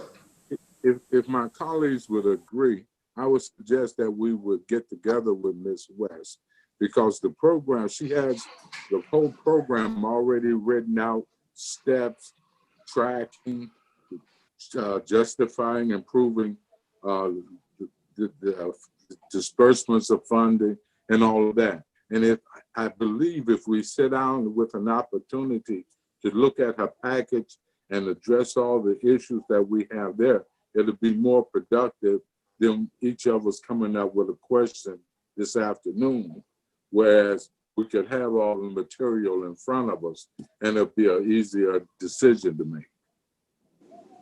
Yeah, I think that's what I was suggesting, that you don't take any action on this today other than what the presenter has given you, and that is that we'll convene a meeting with a task force or a group of commissioners and get the information from Athens, Clarke County and have that broader discussion, which then allows us to get to a place of what it is the community may be involved in being a part of.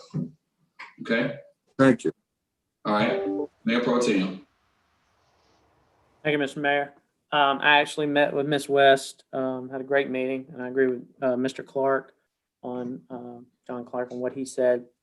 And for that reason, I make a motion to approve the 500K micro lending that she's requesting today. Second.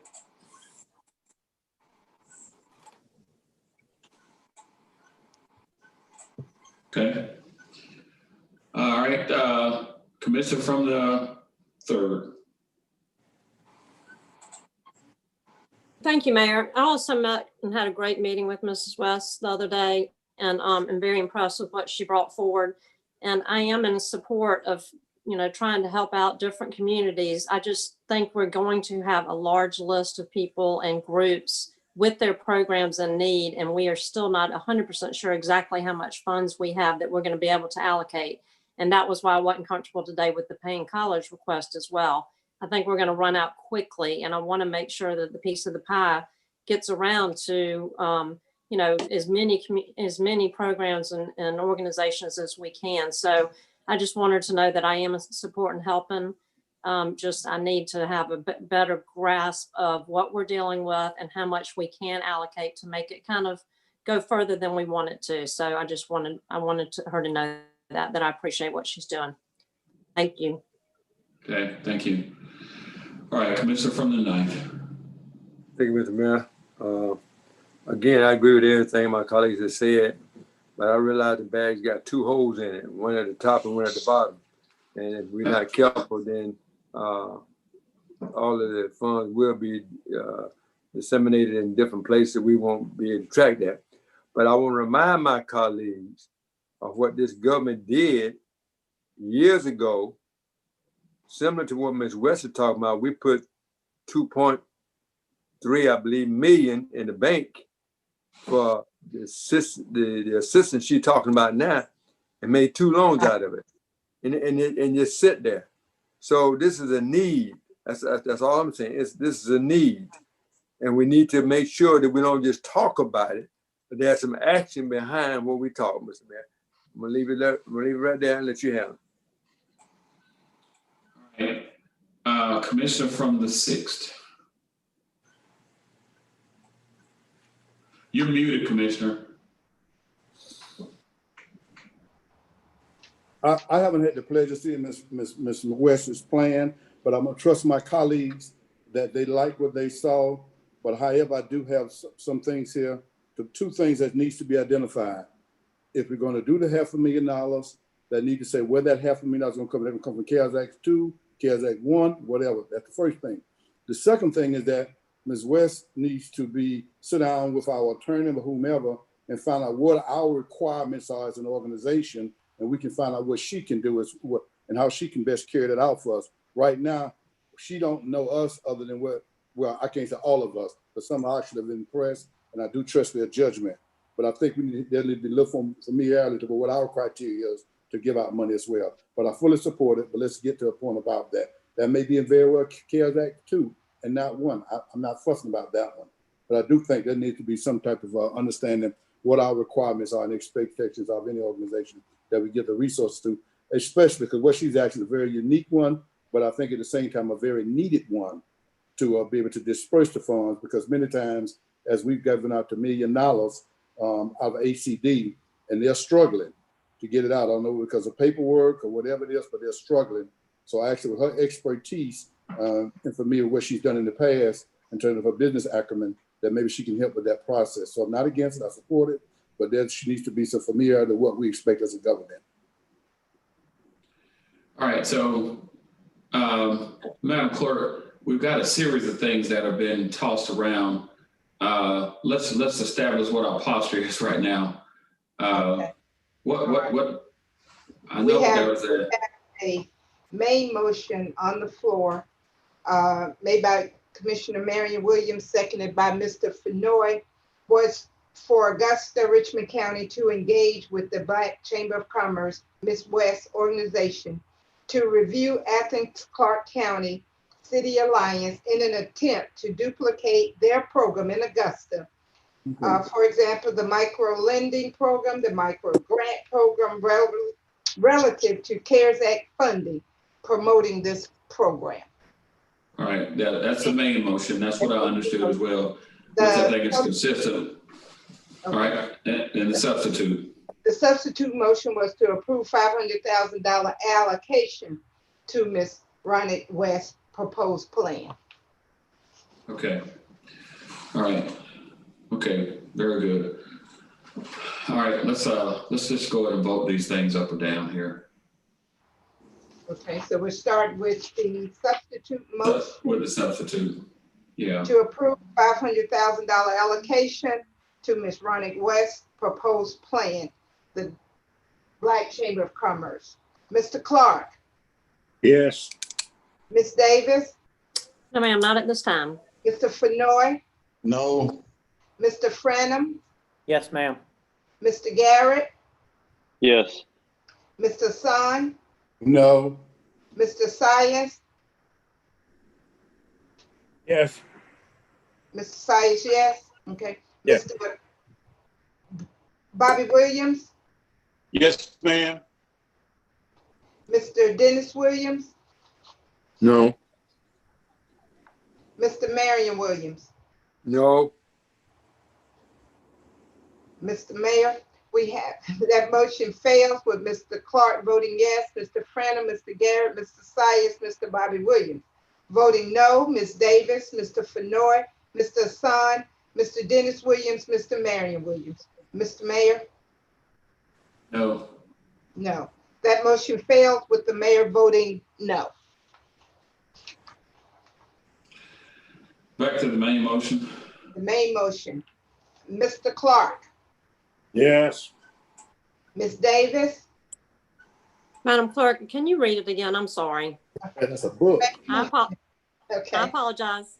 The main motion is for Augusta Richmond County to engage with the Black Chamber of Commerce to review Athens Clarke County Alliance in an attempt to duplicate their program in Augusta, referencing micro lending program, micro grant relative to CARES Act funding, promoting this program.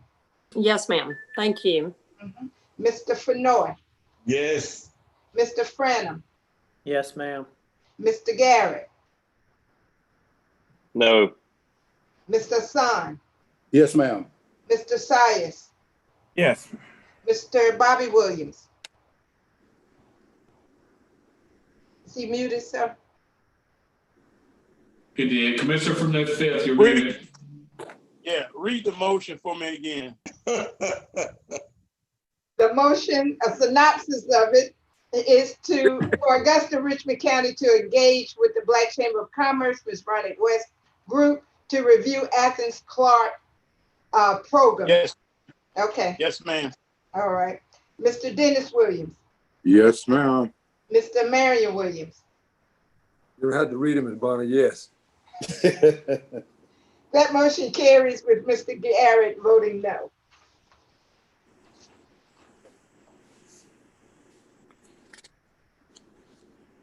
All right, Ms. West, we will be contacting you and convening a small group to meet with you and to engage with the city of Athens, Georgia, around the program that they've implemented.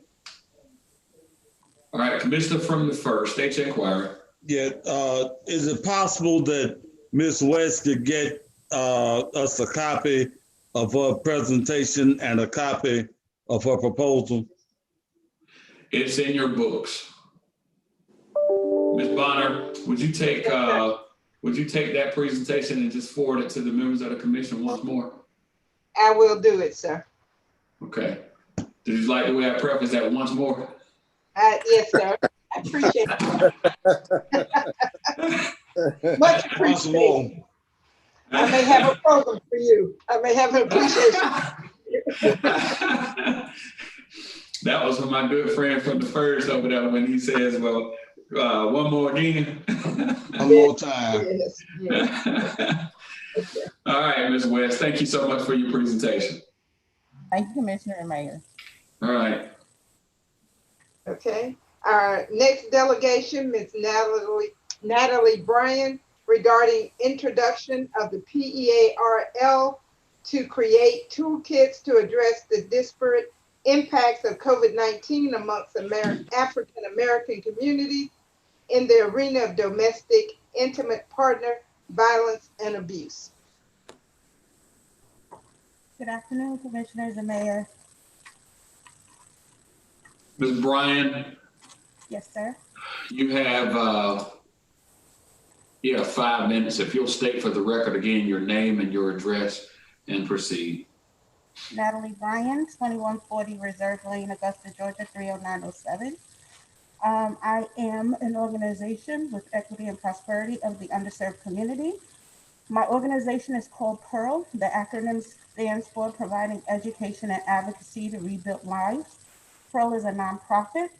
A part of our mission is to promote advocacy and education to the community through comprehensive developmental programs and services. PEARL has educated over 300 clinicians and community members on mental health, abuse, domestic violence, intimate partner violence, and human trafficking. We have implemented conversations in local churches, educational facilities on healthy touch, prevention of child sexual abuse, mental health, and human trafficking. COVID in the African American community has been damaging.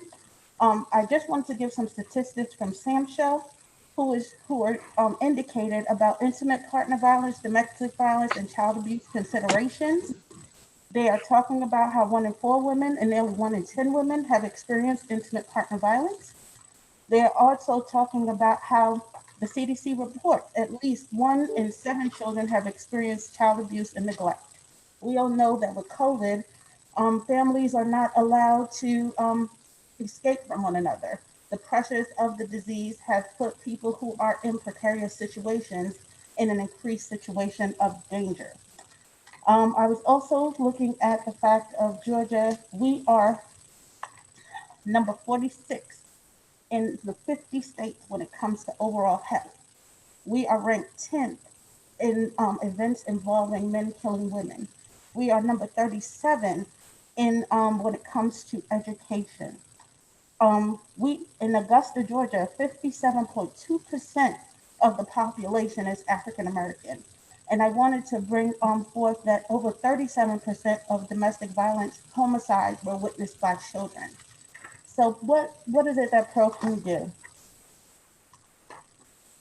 We were looking to create and distribute toolkits for families to diffuse conflicts and stressful situations, to provide education and counseling services for both abusers and victims of domestic and intimate partner violence, child abuse, and neglect, to develop curriculum videos and resources that can be utilized throughout the community, including churches and schools, and helping to identify high-risk situations and provide possible methods of reduction of crisis situations. Having experts advocate for healthy conflict resolution through a virtual platform, and create interactive scripted content on YouTube that poses questions that our participants can actually change the outcome of the situation. My last talking point is I just wanted the constituents to know, I just wanted the commissioners and the mayor to know that I am one of the small programs or small businesses here in Augusta, Georgia that have been denied the PPP. And I became a part of the Chamber of Black Commerce because they did help me with educating me and giving me tools to help be a better business owner. But for most small business owners, especially African American, the paperwork, the documentation, and even access to funding has been, it has been difficult, especially when you're working to create funding to be able to start and provide services in the community with their own funding or limited funding. We also this year had to cancel many of our funding and outreach programs because of COVID. So we were going to have an APB, which was an abduction prevention program basics around human trafficking. We had the GBI involved. We had local law enforcement involved. We also had Dr. Charnel Miles, who is one of the major leaders in when it comes to human trafficking in Atlanta, Georgia. Just wanting to bring to everyone's attention that just last week, Operation Not Forgotten had picked up 39 children in Atlanta, Georgia, ages 3 through 17, and half of them utilized for sexual trafficking. 1 in every 40 seconds, a child is being sexually trafficked. Thank you for your time. All right, thank you so much. Thank you. All right, there are no questions. Our next delegation, item E, Ms. Ernisha Wright, regarding Georgia Soul Women's Basketball Organization's Equity and Prosperity for Underserved Community. All right. Ms. Wyman. Good afternoon. If you'll state for the record your name and your address, and you have 5 minutes. Good afternoon, Commissioners, Mr. Mayor. My name is Ernisha Wideman Wright. Address is 1810 Eva Lane, Hepzibah, Georgia, 30815. As I stated, my name is Ernisha Wright, and I'm an Augusta native and student athlete and graduate of Lane High and Augusta University. I'm a former professional basketball player and currently serve in the Army as an active duty captain. I was fortunate to grow up in a dual parent household that was financially stable. But unfortunately, my parents lacked the basketball scholarship knowledge needed to assist me in the college selection process. Even though my parents drove me to Atlanta often, and I played for one of the top teams in Atlanta, no one educated my parents on the steps or process of successfully securing a basketball scholarship. I received letters from mostly Division I colleges, and I will tell you to this day, many of those letters are still at home in the shoebox in my parents' house. I did sign a full 4-year scholarship at Augusta University and finished 12th in all-time scoring, 5th in assists, and 4th in steals. This is one of the many reasons I created the Georgia Soul Women's Basketball Organization in 2016 to help educate aspiring female athletes and their parents on how to successfully secure a college basketball scholarship. The second reason behind me creating this organization is to give women athletes an opportunity to continue displaying their talents after they have completed their college basketball eligibility and received their degree. Not everyone can make the WNBA or overseas rosters, and many of them do not have aspirations of playing overseas or in the WNBA after college. So by creating the Georgia Soul, it gives them an opportunity to come back home, start working in their field, while continuing to play in front of family and friends and giving back to the younger girls in the community, as well as sharing lessons learned in college. The organization is made up of hardworking professionals who volunteer because they have a passion for the game of basketball and giving back to the young ladies in the CSRA. Our mission is to inspire young girls and women in our local community through mentorship, leadership, encouragement, sisterhood, and community outreach. We have some of the best athletes in the state of Georgia right here in Richmond County, but we are lacking some of the necessary resources or funding that's needed to be on the same scale as places like Atlanta, Georgia. Many of the parents cannot afford to pay for quality trainers or resources needed. There are 9 middle schools, 8 high schools, that's over 200 ladies with at least 12 players per team that we can impact, mentor, train, and educate right here in Augusta, Georgia. That number doesn't include the recreation, YMCA, or independent teams. There are people preying on parents who are not educated on the steps to receiving a college basketball scholarship or what to look for in quality basketball trainers and are charging astronomical fees and giving bogus services. These same services the Georgia Soul provides because we have subject matter experts that have already been through this process, including individuals like myself.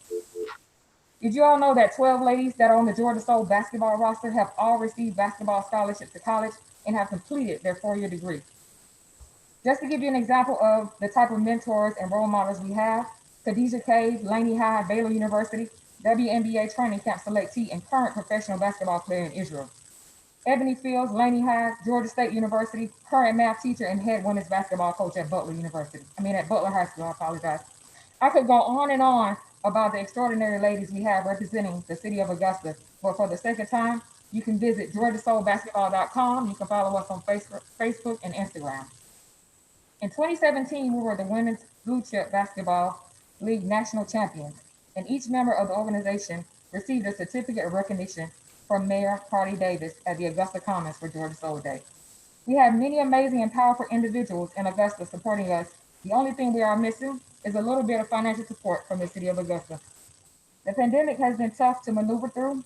We were scheduled to kick off games this season at Augusta University starting May 16th with premium courtside seating and hospitality. We provide opportunities for our volunteers, interns, and mentees in the organization to gain hands-on and game day experience. Unfortunately, due to the pandemic, our season and many events we had planned this year were canceled. Fortunately, with a few financial donors, we have been able to stay afloat and take care of bills. We were able to move some of the scheduled events and workshops to virtual.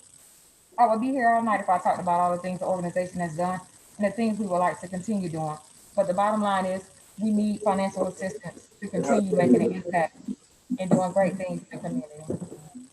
I think we have proved the last 3 years that we have run a successful, professional, and premier women's basketball organization that represents the city of Augusta with dignity and respect. Give us an opportunity to show you how and where your contribution will be best used. Before I go, I wanted to highlight the Black Chamber of Commerce and their extraordinary efforts in helping educating Black businesses before and during the pandemic.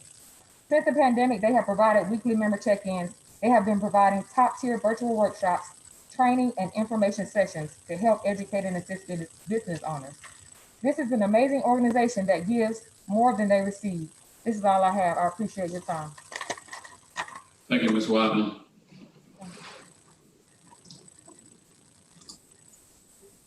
All right, Madam Clerk,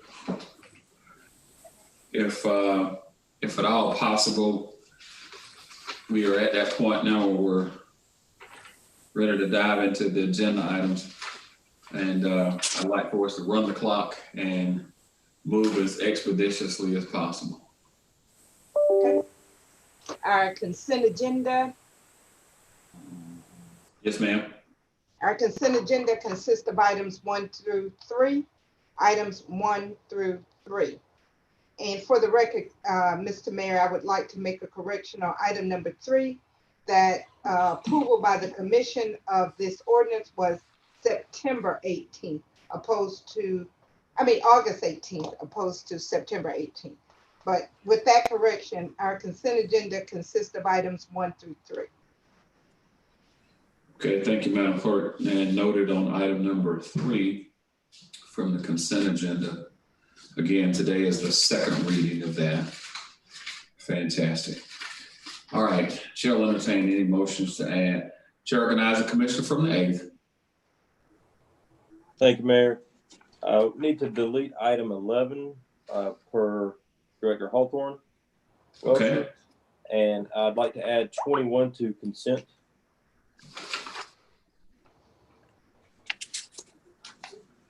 All right, you're going to talk about it at another time? 22 is mine. 21 we're moving to consent.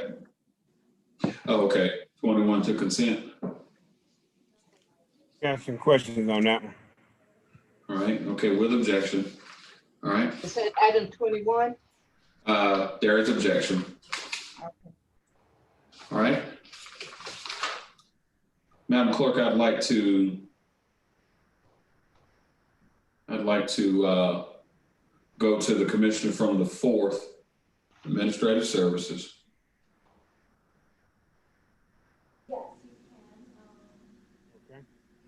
And I'm gonna come back to item 21. I remove my objection to 21. I misread something, so I removed my objection to that. All right. All right. So 21 will add to the consent agenda. Okay. And if we will add 13. I'm sorry. All right, I'll go to the chairman. Go ahead, Commissioner. I want to, on that consent item 10, my colleague has already mentioned 11. We want to delete that one. Item 13, want to consent that one. Item 14, want to consent that one. Item 15, want to consent that one. Item 16, we want to consent that one. And I want to take one word to mention a couple words to mention item 12. I want to ask that for consent. That may seem like a complicated one, but it's basically saying that we now have received that guidance from HUD, and they're going to submit for those 3 categories, according to the agenda item, the monies that will be used in those 3 categories. And one of them is the $1,061,000 that we've used we have going for the small business loan program. So I like the consent item 12 if there's no objection. Okay, before we do that, did we have any additional information about expenditures for the remaining $2.5 million? Technically, most of it has not been spent. Spent is justified. One of them is the homeless program.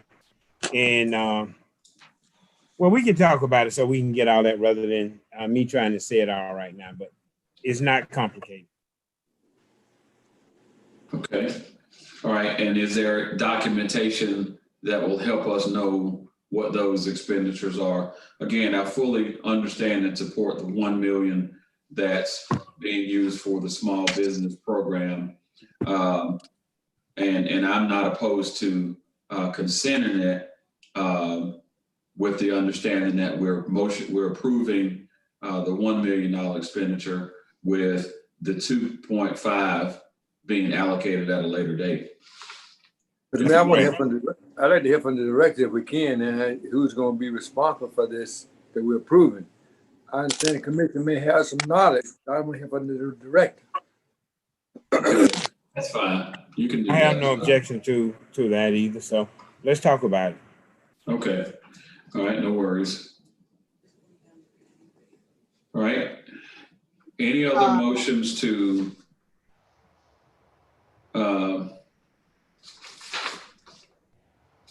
what about consent item 19? Repeat that again. Consent item 19. All right, consent item number 19. Okay. All right, very well. And consent item number 7. Okay.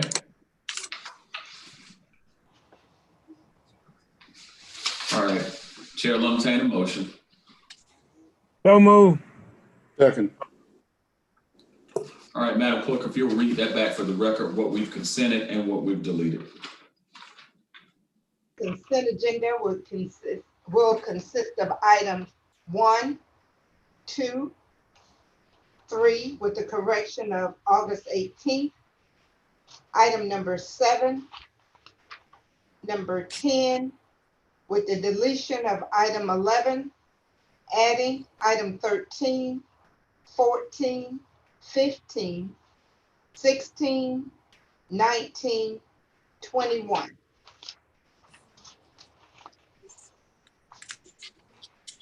Okay.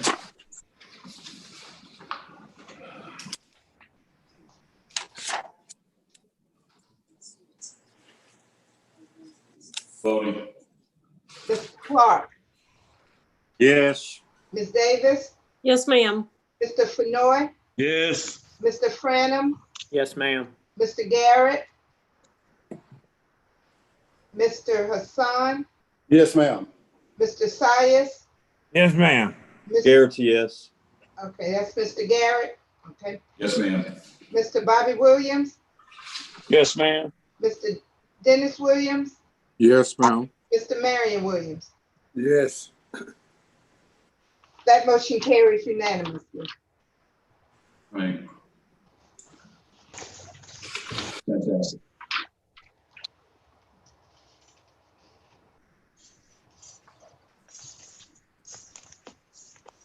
All right, Madam Clerk, we'll just, we'll go top to bottom. Okay, that will be, we will start with item number 4. Yes, ma'am. Ms. Edith Peebles regarding the final plaque approval for Wrights Point.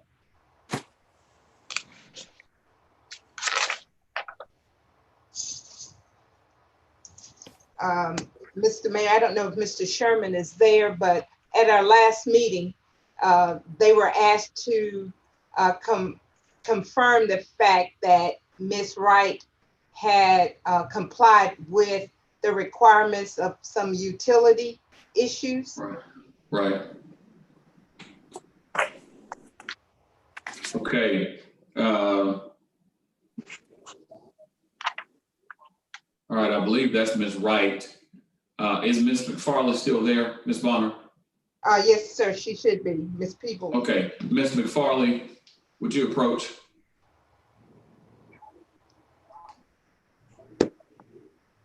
Sir. Is Director Sherman there?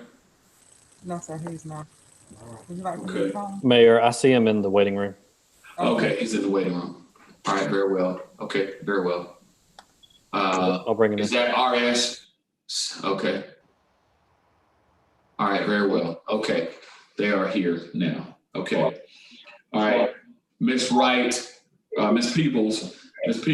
All right, if you'll just pause for a moment, we're going to hear from Director Sherman. Thank you. All right, Director Sherman. Okay, Mayor, Commissioners. So the agenda item appropriately should read final plat Wrights Point S 903, petition by Johnson, Lashover and Associates on behalf of Edith Peebles requesting final plat approval for Wrights Point. The single-family residential development is located at 1477 Wrightsboro Road.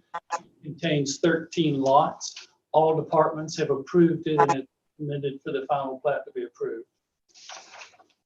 All right. Okay. All right. That's really all we need. I'll entertain the motion. So move. Okay. Voting. Who seconded that, sir? Commissioner from. Second. Mr. Fenoy? Yes, ma'am. Okay. Mr. Clark? Yes. Ms. Davis? Yes, ma'am. Mr. Fenoy? Yes. Mr. Franum? Yes, ma'am. Mr. Garrett? Mr. Hassan? Yes, ma'am. Mr. Sias? Yes, ma'am. Mr. Bobby Williams? Yes, ma'am. Mr. Dennis Williams? Yes, ma'am. Mr. Marion Williams? Yes. That There's a motion, yes. all right. That motion carries unanimously. Thank you, Madam Clerk. All right. Thank you, Commissioners. Thank you so much, Ms. Peebles. All right, I'm going to ask my Mayor Pro Tem if he would look in his chat box. He look in his chat box for a moment. Madam Clerk, if you'll go to the next one. That will be item number 5. Ms. Walton will address items 5 and 6.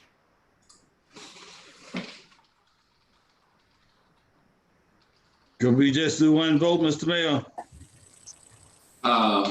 We'll let her hear, we'll let her speak to both of them. And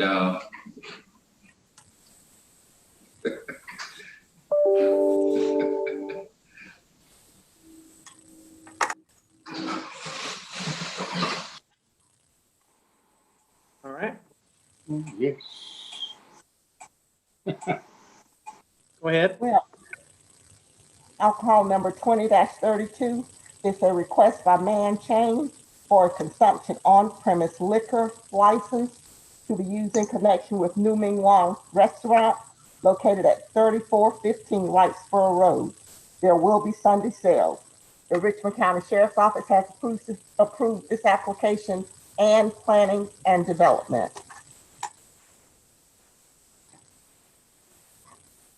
Is Sir, please state your name and address for the record. On Chang, 492 J Drive, Martinez, Georgia, 30907. Colleagues, can I get a motion? We were going to take this up, sir. Okay. Was that Mr. Marion Williams? It was. Yes. Okay. Didn't hear a second. Second. Hassan with the second. Can she do number 6, Mr. Mayor Pro Tem? Sure. Okay. Alcohol number 20-31. It's a request by Philip G. Caldwell for a consumption on-premise liquor, beer, and wine license to be used in connection with the Miller Theater, LLC, located at 708 Broad Street. There will be Sunday sales. This application has been approved by the Richmond County Sheriff's Office and Planning and Development. Okay. Good. Please state your name and address for the record, please, sir. Philip George Caldwell, 3733 Inverness Way, Martinez, Georgia. Okay, thank you. Hold there, sir. Mr. Yes. Commissioner Dennis Williams had a question. Are there any objectives to these two items? No, sir, there were no objectors. Thank you. All right, Commissioner Fenoy. Motion to approve. All right. We have a motion. We got a motion and a second. I appreciate that. Yes. Ms. Bonner, can we go ahead and vote? Yes, sir. Mr. Clark, Yeah. Ms. Davis, Mr. Fenoy, Yes. Mr. Franum, Yes, ma'am. Mr. Garrett, Mr. Son, Yes, ma'am. Mr. Sias, Yes, ma'am. Mr. Bobby Williams, Yeah, ma'am. Mr. Dennis Williams, Yes, ma'am. Mr. Marion Williams. Yes. That motion carries with Ms. Davis and Mr. Garrett out. All right, Ms. Bonner, with the next one, number 8. Is that correct? Number 8, discuss and approve solution for the security and safety of our code enforcement officers. This is Commissioner Sias's agenda item. Yes, sir. Commissioner Sias. Thank you, Mayor Pro Tem. Hey, this is an item that we know we recently lost one of our code enforcement officers to a tragic, barbaric act of senseless killing. However, the discussion about our code enforcement officers and folks had been going on prior to that. So this is not a complete reactionary agenda item, but it's an item that we have been talking about, and on a close personal basis, we had talked about that issue already.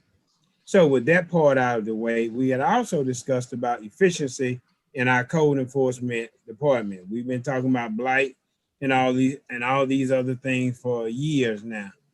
And as somebody says regularly here, sometimes it don't make sense, or if you're doing the same thing, expecting different results, they call that insanity. So I'm going to make a motion today that as follows.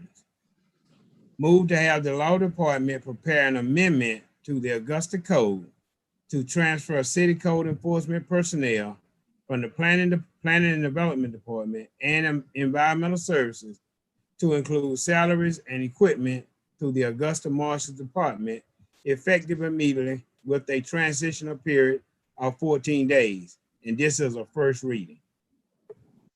Second. Okay, we got a motion and a second. We got a lot more discussion. First off, Commissioner Marion Williams. Thank you, Mayor Pro Tem. I don't understand how a commissioner, two commissioners can decide we're going to take code enforcement from one department and take that whole department and put it up under the Marsh Department. Commissioner Sias made a good point there. We've got people doing double duties, I guess, double work, but we still had not seen the effect of it.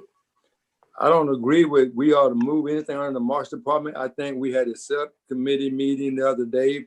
We talked about some issues that need to be addressed, not just with code enforcement, but with the land bank and the landfill as well. But what gives us the authority is for someone to either meet with the marshal or meet with code enforcement, then coming back and bring it to the commission, and then we make a motion in a second to do that.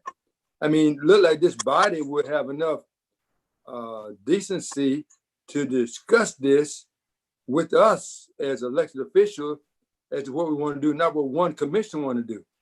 I take serious issue with that now.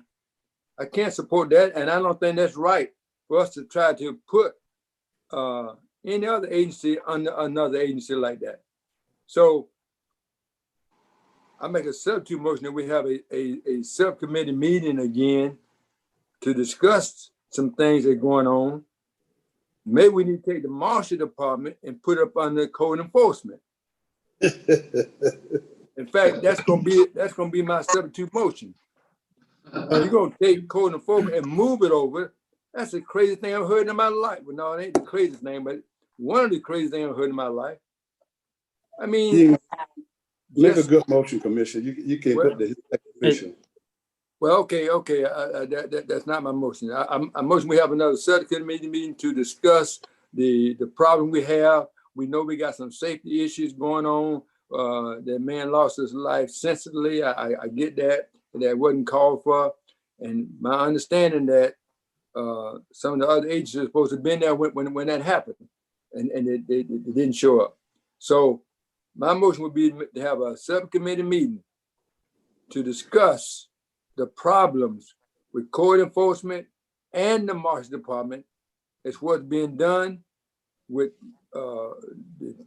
not the assistant marshal, but the marshal himself versus somebody else coming down telling us what he had told them a week ago. So that's my substitute motion. Second. Motion for subcommittee meeting, seconded by Commissioner Son. Next up, we have Commissioner Son, then Asias, then Commissioner Fenoy. Commissioner Son. Thank you, Mr. Chairman. You know, the thing about it, it is something we've been struggling with this since we've been here.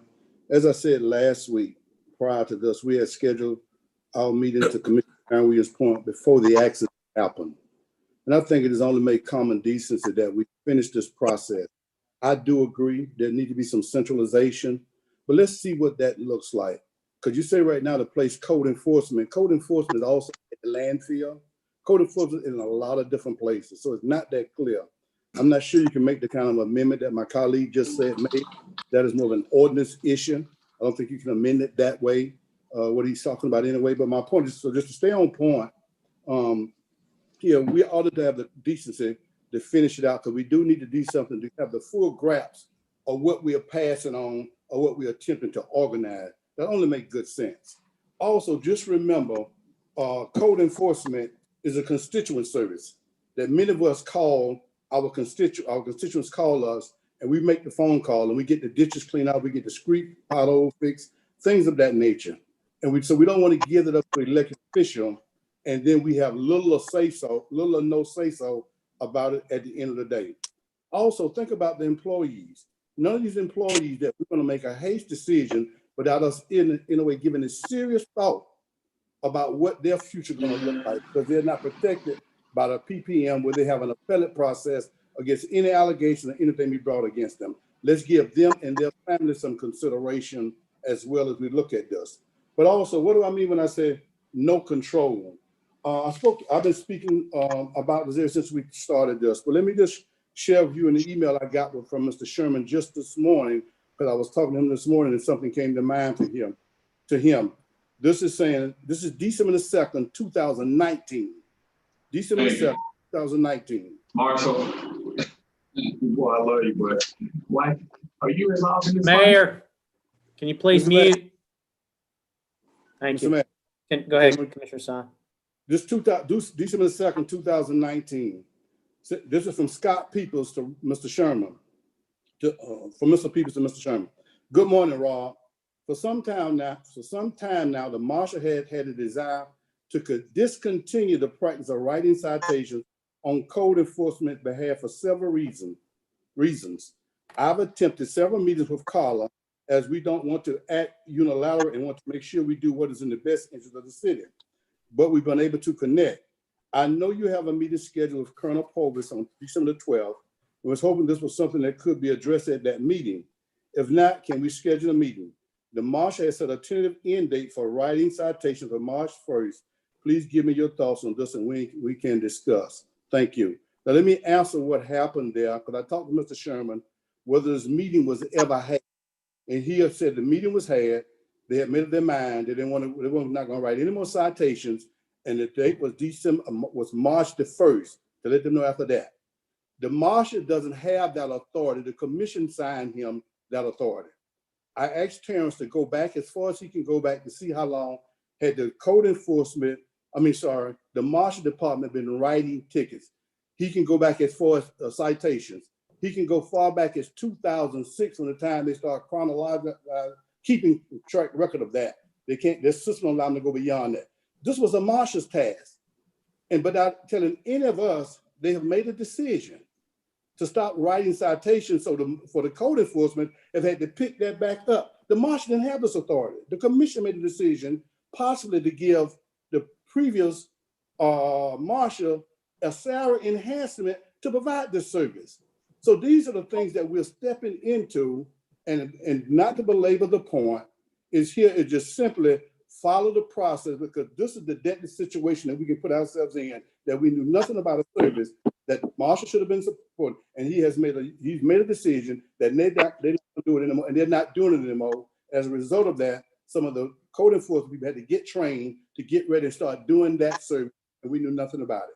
Also remember, we just gave them 7 more people last year, might have been this year, or what have you.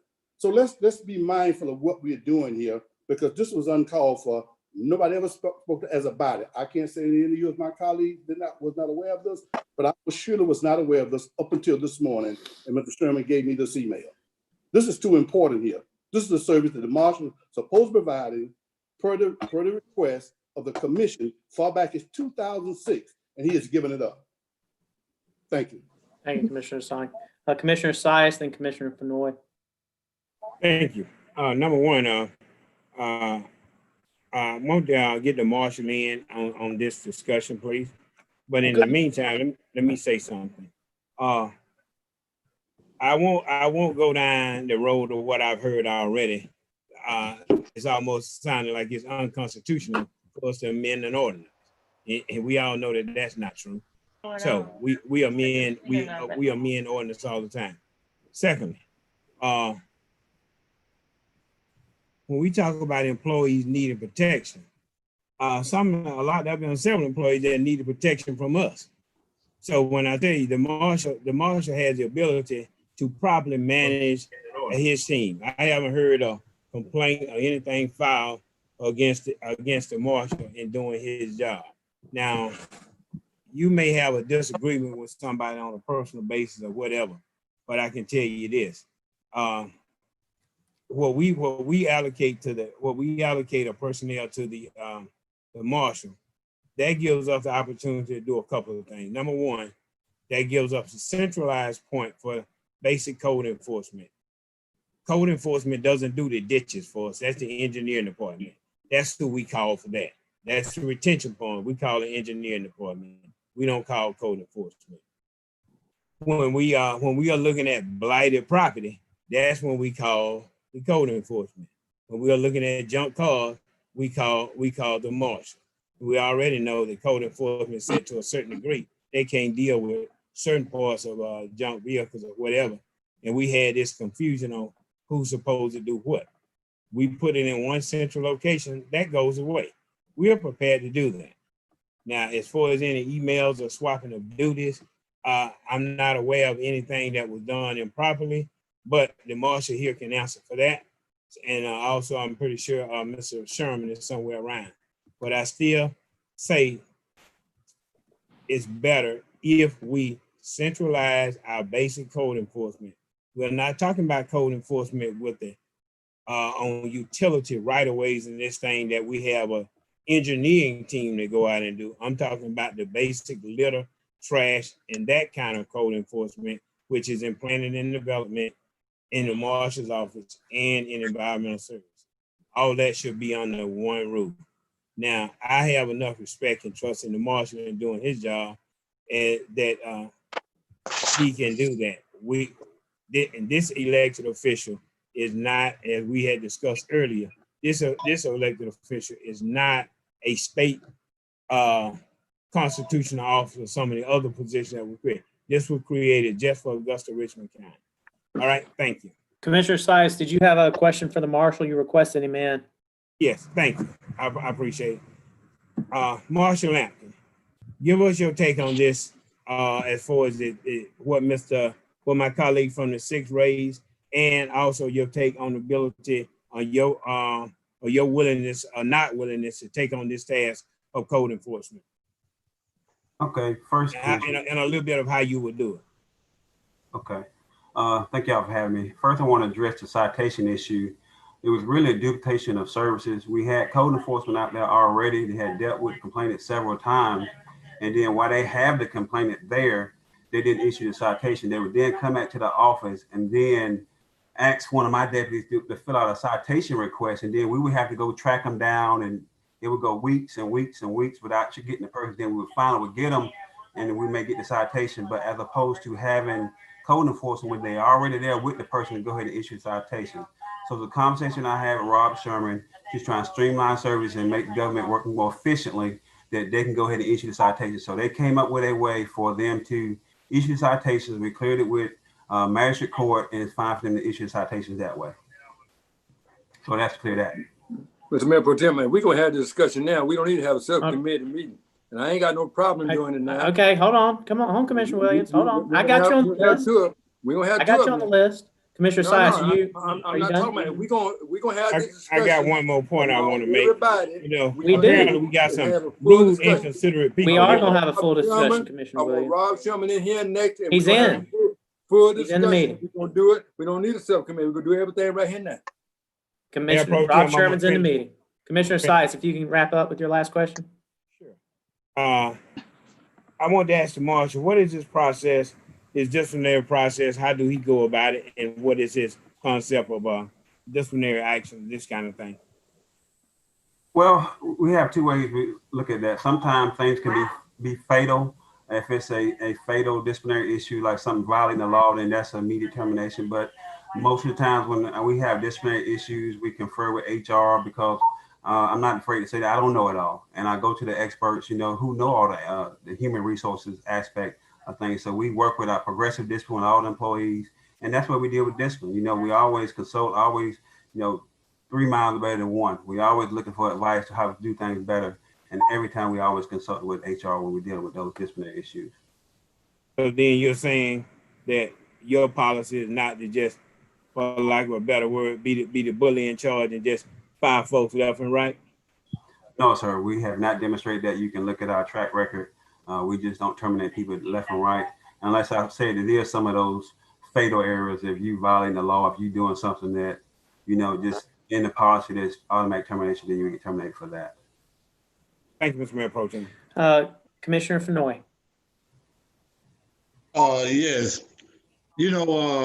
I had a conversation with some people in code enforcement, and one of their concerns is that because the marshal's department is an elected official, that if we get a new marshal, they may not have a job.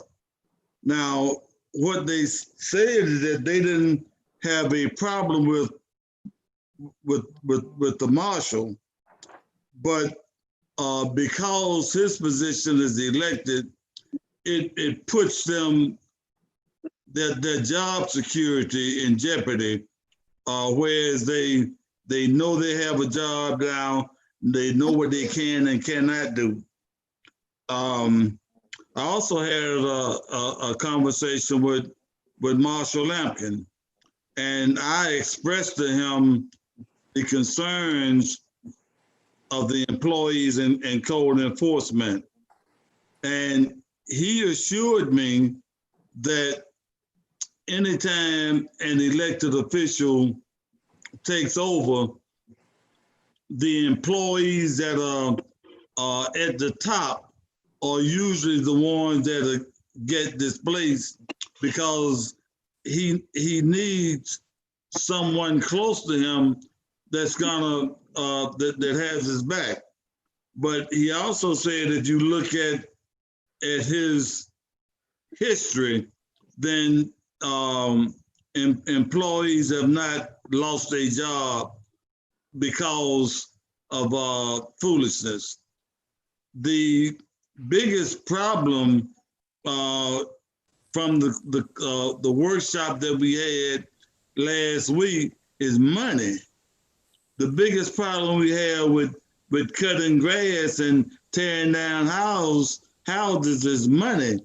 It's not who's in charge of it, but we just don't have the financial resources to do the jobs that's necessary so that our city, especially our inner city, could be the great city that it is. So my concern is the safety, not only of the Marshal's Department, but of all the employees that work for the city of Augusta. And I support programs that will increase the safety of the code enforcement. What code enforcement did say is that bulletproof vests have been ordered for all of the employees. And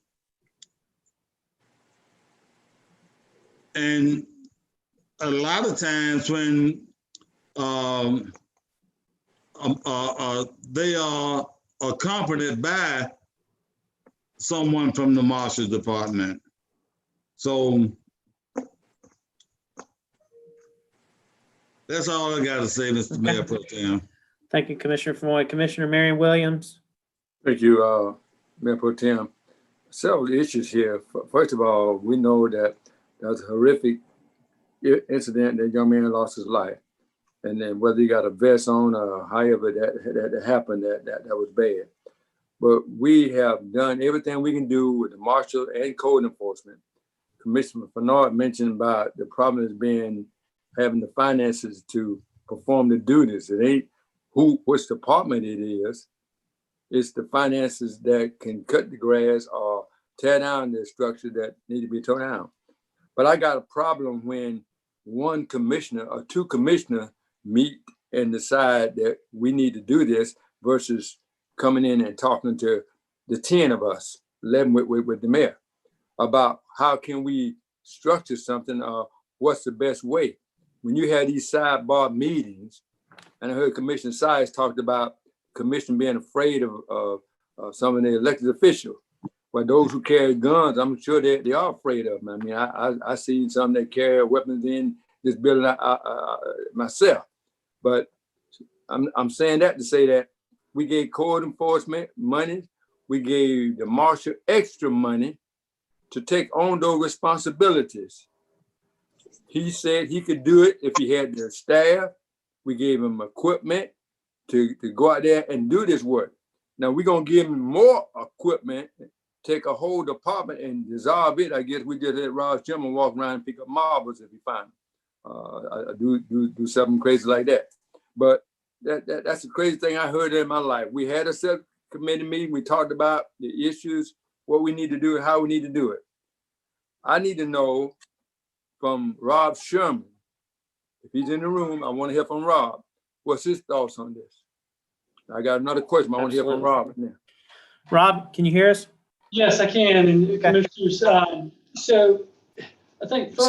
So hold on a minute. Mayor Pro Tem, let me chime in for just a minute.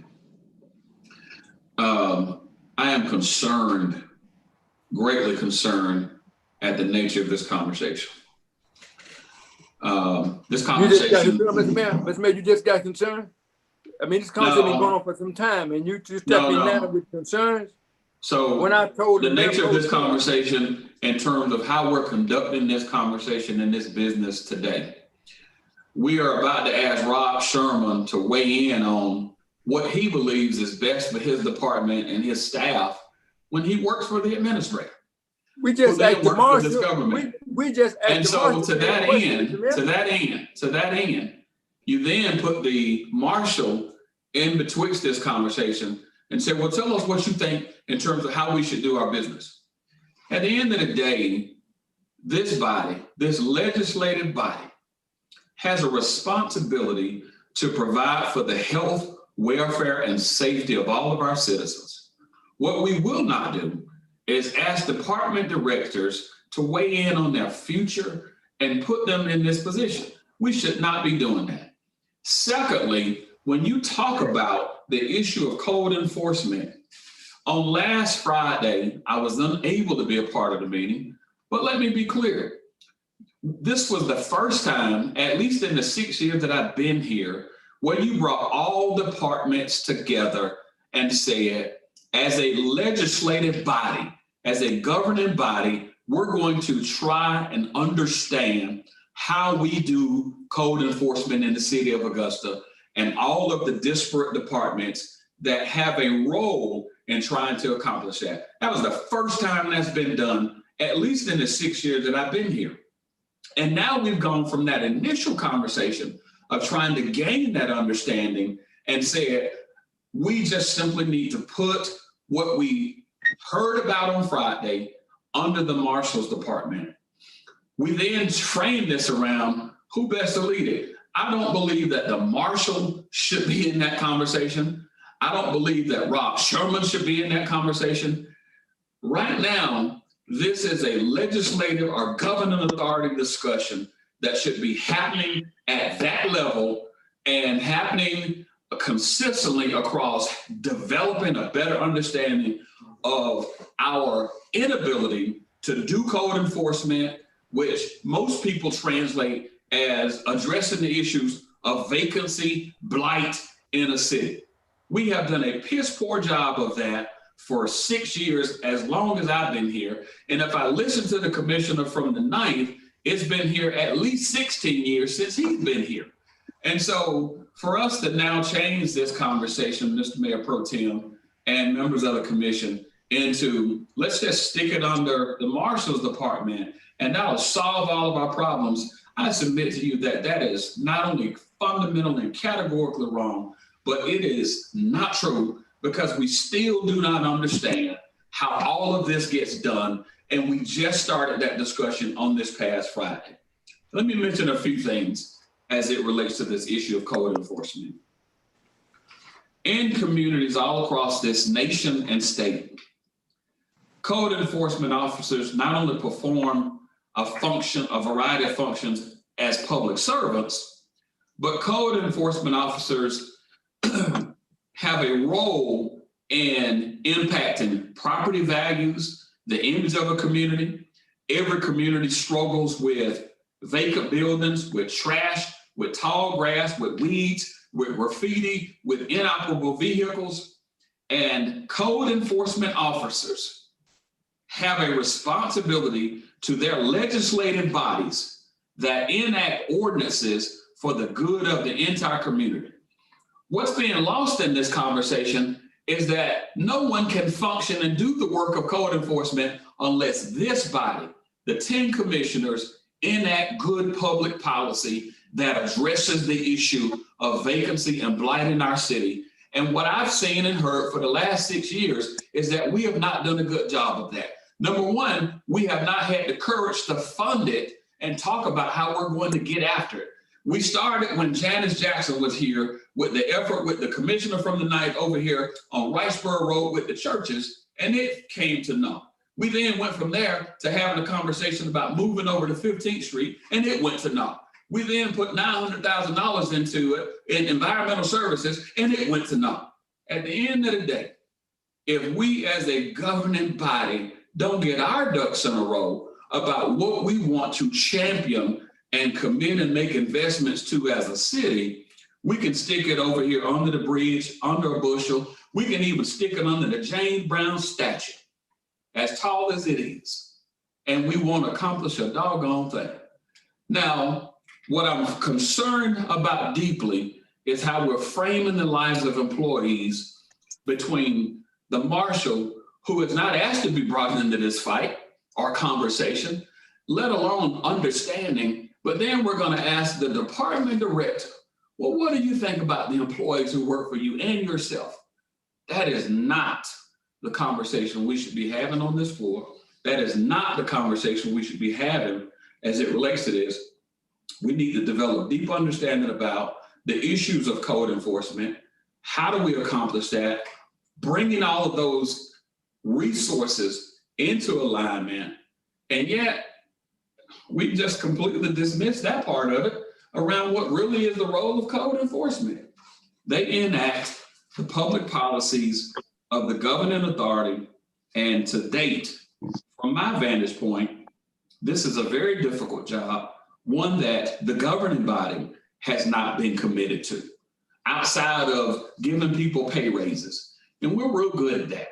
But in terms of the hard work, the work that needs to be done on the ground so that you don't have 4,000 properties in the city of Augusta that continue to sit on the vine and vacancy, blight, and abandonment, we haven't done our job. That's where the real work needs to happen at, and that's not happening. Mr. Mayor, I agree with you. I turn it back over to you, Mayor Pro Tem. Hi. Welcome, Mayor. Very passionate. I was discussing before the mayor come back in the room, was not Mayor Pro Tem? Yeah, it's you, still you. Okay. Well, I tried to tell the Mayor Pro Tem that we should not have this conversation on the floor like this. I said we need to have a subcommittee meeting.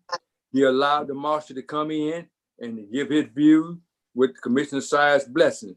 I said before we got started that we ought to be bringing everybody back in the room and discussing this, because you can't push it off on one another. Since he had the marshal talk, I asked Rob Sherman to reply. Now, I ain't got no problem meeting some other time, but we done everything we need to do except sit down and get serious about cleaning this city up. You're right, Mr. Mayor, been more than 16 years with him when I got here, and it's gonna be when I'm gone, unless we get men enough and women enough to do what is right for this community. Thank you, sir. Commissioner Hassan.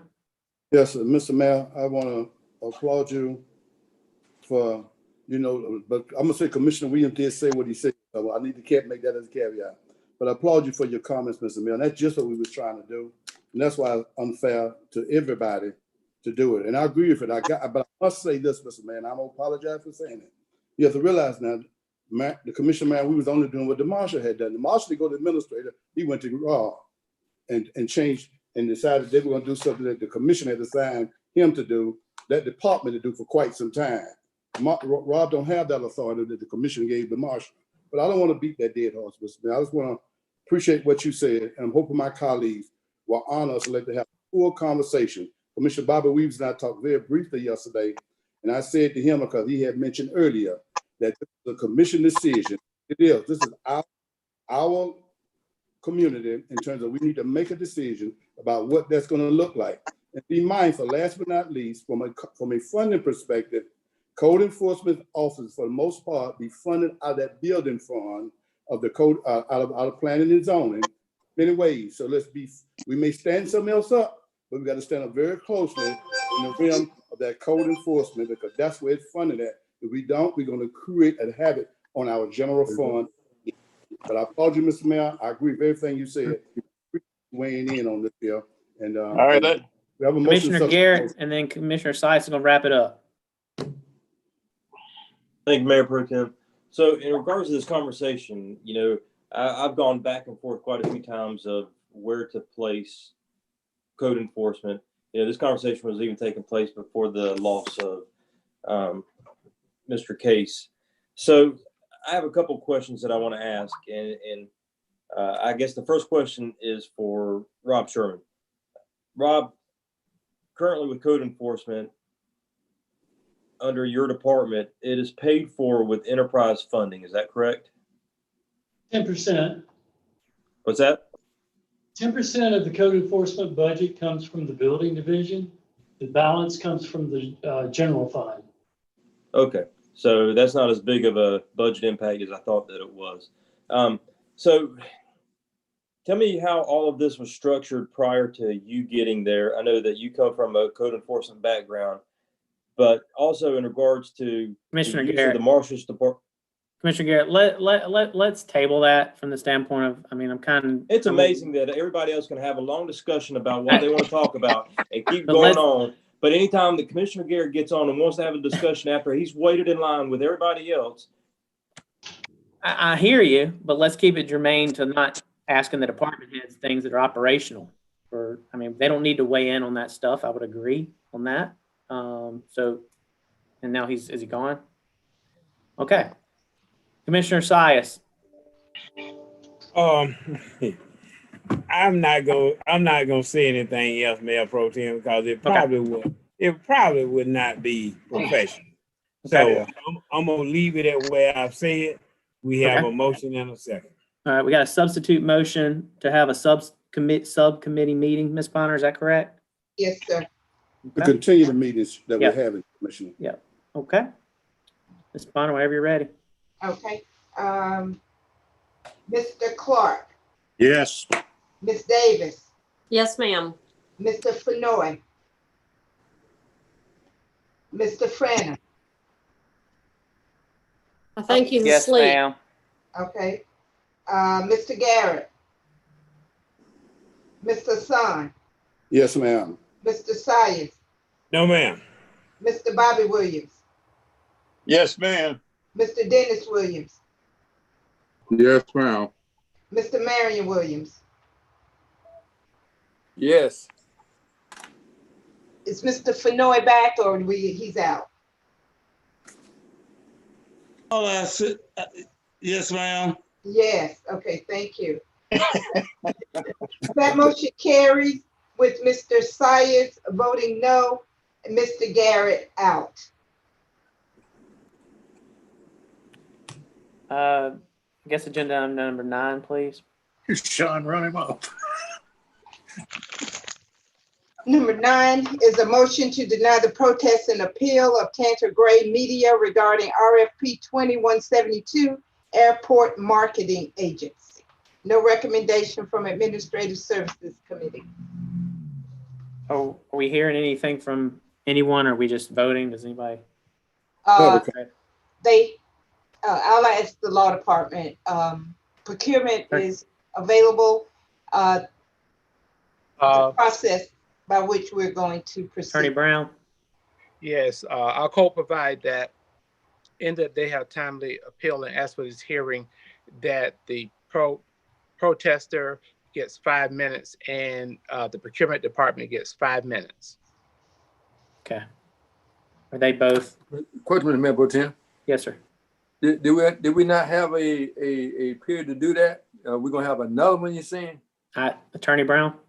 No, sir, we'll not have another one. The code says they may summarize their argument. It will not be a retrial and there will be no new evidence allowed. But we have to let them speak today? Yes, up to 5 minutes. Okay. If they choose. Okay. All right, looks like Mr. Bailey is at the podium. Could you state your name and address for the record, sir? Fred Bailey, 530 Adams Mill Lane, Evans, Georgia, 30809. Okay, sir, you have 5 minutes. Okay. So, to briefly relay where we are, the original RFP came out February 2019, 17 applicants. We were one of the three that were selected to present. They decided to take that proposal off the table because there was some in-house marketing stuff going to happen. They redid a proposal in February 2020 with a due date of March 19th. On March 17th, they put out a notice that said, COVID's happening, everything's shut down. We'll clearly communicate with you when everything is back to there. So it says, once officials lift restrictions, we will notify all vendors and provide updates regarding solicitation meetings. So addendums were sent out during COVID for certified mail. Our office was practicing what we were told to do, and we were working from home, so certified mail we couldn't be reached by that. And what had happened was I did get the third addendum to certified mail, and it said that the new RFP opening date was May the 20th. We were out of town on that date, and I called on the 26th and talked to somebody from the procurement department, which I thought was Jerry Sands, but she said it wasn't her, but she said it was somebody from her department that told me that the date of Wednesday, May 20th was inferred date to have the RFP due. They also informed us in the last meeting that there was a box downstairs that we could have turned RFPs into. There's no communication that was given to us at that point in time that there was anywhere that we could turn that into. And on the original RFP, they had the due date stated on the front of the RFP, and then 26 pages of that RFP in the bottom right-hand corner, it says due date Thursday, March 10th, 2020 at 11 a.m. So what I would like to say is that there wasn't a reconvene due date because of COVID. The miscommunication happened. And what I want to do is submit the RFP and have a chance to bid for the contract. Thank you, sir. Any questions, colleagues? All right, Ms. Sams. Can't hear you.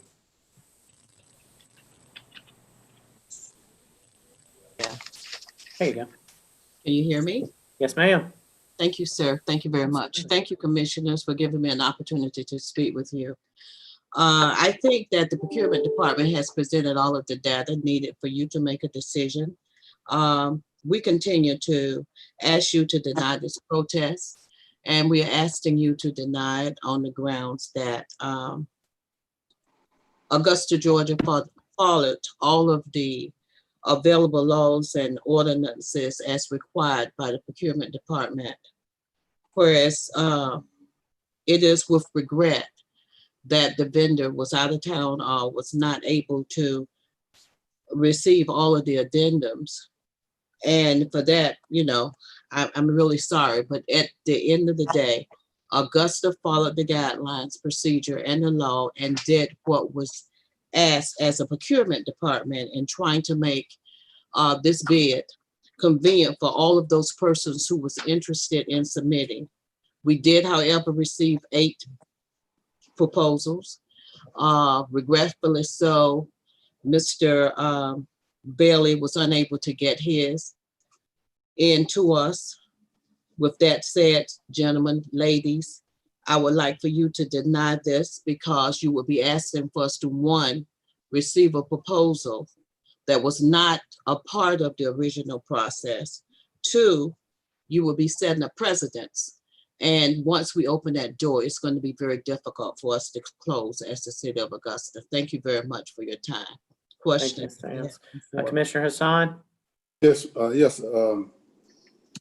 Have some concerns. I just want to say, for the instance, I want to make a motion after I make my comments.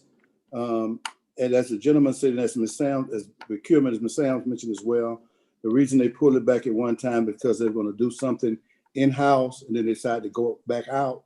So that does concern me. So I'd like to make a motion that we deny the protest.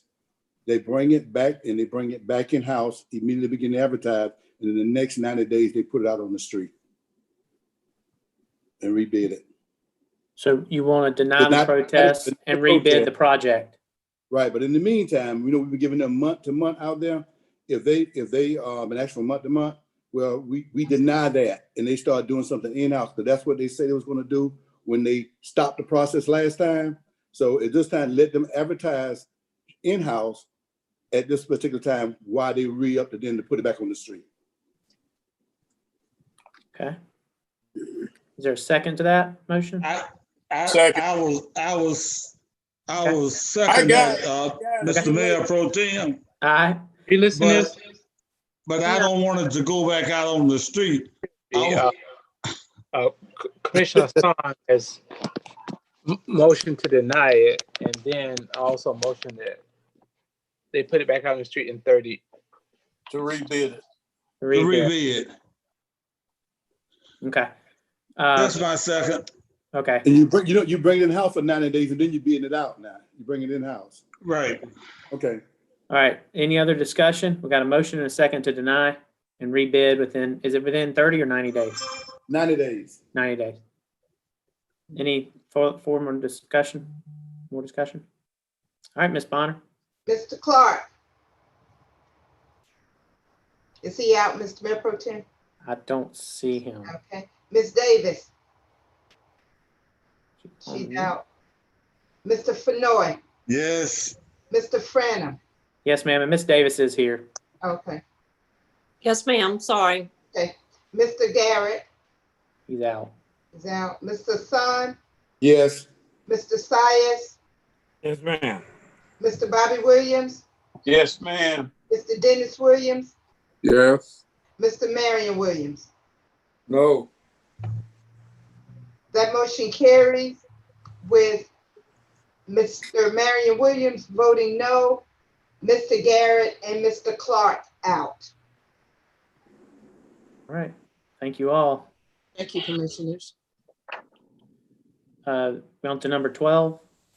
Item number 12 is a motion to approve housing and community development substantial amendment request for the allocation of $3,583,023 in CARES Act funds for the CDBG, ESG, HOP, HOPWA funds. Okay, Commissioner Sias, start the conversation. Yes, no problem with that. As I had said a little bit earlier, but I'm just gonna go ahead and request that they bring Director Hawthorne Welcher in to let him go ahead and just nail that down. Okay.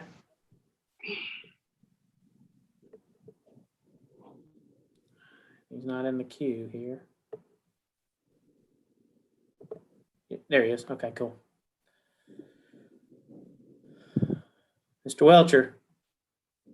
Mr. Mayor, members of the commission, ACD, we've received our federal instructions and with your approval today, we are ready to move forward with our federal CARES Act submission for HUD approval and to seek reimbursement of about $3 to $3.5 million. What was asked, we're ready to just sort of go over this plan across 3 federal programs. So we will ask Jeff at this time if we could share the screen.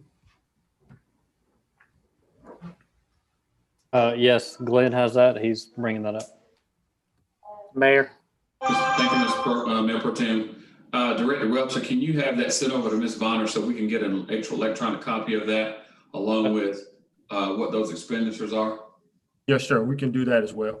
Okay, thank you. Okay, Mr. Welcher, you should be able to share now. Okay, all right, we're ready. Manager Daniel Evans will quickly go through the grid. Good afternoon, Mr. Mayor, members of the commission. Sorry, we lost our document here. I apologize. You're fine. Okay, should have it back now. So for the CARES Act funds that are coming from the U.S. Department of Housing and Urban Development under the 3 programs that were mentioned in the caption to this motion, the grid that we're going to go through explains the proposed utilization of those plans. As has been discussed with the commission and received approval before, our community development block grant allocation is being allocated towards small business relief program in the amount of $1 million. And the remaining $61,135 is proposed to use for administrative costs for the city of Augusta in administering that program. Keeps crashing. I apologize. We're having some technical. Mr. Evans, did you want to share it on the screen? Yes, sir. You should have the ability to share your screen. Sorry about that. No problem. There we go.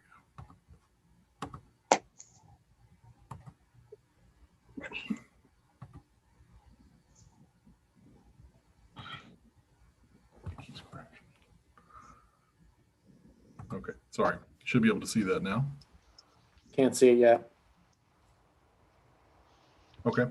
Augusta was a community that was lucky to receive 2 allocations from HUD under the CARES Act for our Emergency Solutions Grant Program. That is our Homeless Services Grant Program. And I apologize, our screen keeps crashing on us here. I'm trying to bring us up.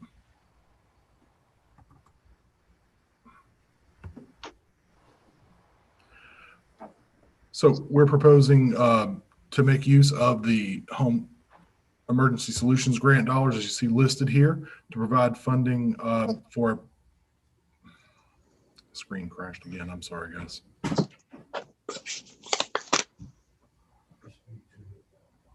Can y'all send it to Jeff? Maybe he can. Yeah, bring it if up you on want that to end. send the document to me, I can share it for you. Sure, yes, sir.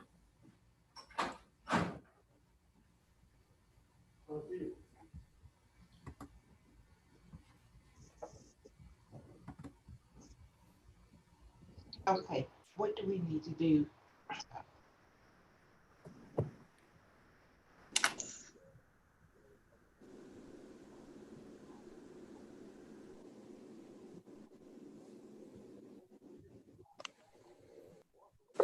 Can I say something in the meantime? Sure, Commissioner Hassan.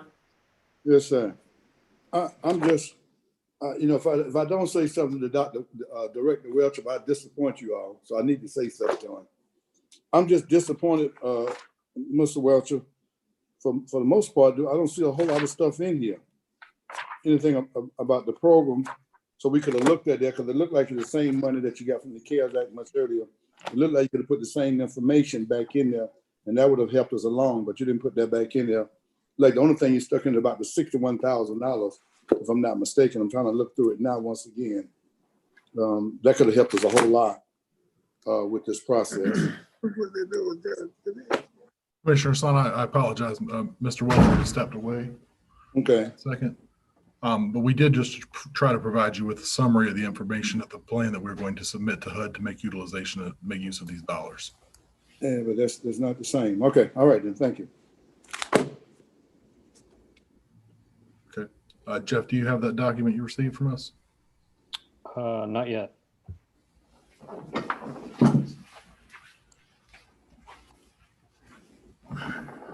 Mr. Welch, I have a question for you as we wait. The 1 million that we discussed, the loan funding, that's a separate bucket of money than this, or is it the same? It's a part of this. Okay. Yeah. So what is the status of that? I was told that we're not being able to distribute that money as much as we would like. I think only like 265,000 or so has been distributed. And how do we re-kickstart that program to get that money out in this community? So currently you've had about 94 applications submitted. Of the 94, you've had approximately 53 approvals that you've made to date. And, from our standpoint, there is a consistent tranche. We've had about 4 tranches of applications come in, as high as about 23 applications in one tranche, and as low as about 8 in another. If you ask me what would sort of kickstart it or would sort of catapult, interest in it, potentially maybe the funding amount. If you sort of look at it, from that perspective. I mean, if you ask me that question, that's basically what I would say. So if you took basically, the 53 to about 55 awardees that you currently have, and if you multiply that 5,000 times 10,000, then you're above $500,000. So I think that would be one thing initially to sort of take a look at. I can continue if you would like me to, sir. I think that this commission needs to have another discussion about that, because I'm concerned that 265,000 over 1 million, 1.1 million has only been distributed out, and like how we can make this more impactful in the community. I don't know. That's just my general feeling about it. And another thing that I will share with you, these are federal resources and federal funds as well. So we would like to simply just infuse from a grant standpoint and not actually ask for different documentation from respective businesses, but we can't. I think what we've done for the most part is we've definitely relaxed the qualifications and things that we've asked for. We're only asking for about 3 or 4 documents, to be honest with you. So, from a federal standpoint, it's a little different than the 10 million that the city got from a state perspective as well. But from our perspective, one thing that would catapult it, if you look, it would make it maybe more attractive, I believe. I know originally when we talked about submissions, we talked about 10 to 15,000. And of course, we as a collective body, to include ACD as well, as a city department, agreed to move down to 5,000. And I think, in my opinion, not going to say that's the only reason, I think, but that will be one reason when you look at person saying, okay, well, we have, federal tape against only $5,000, that may not necessarily be the most attractive, is one of the things that we've heard. Okay, thank you, sir. So I think we're ready now to sort of just move forward very quickly, Grid, for your submission, for your, and potentially, hopefully, for your approval.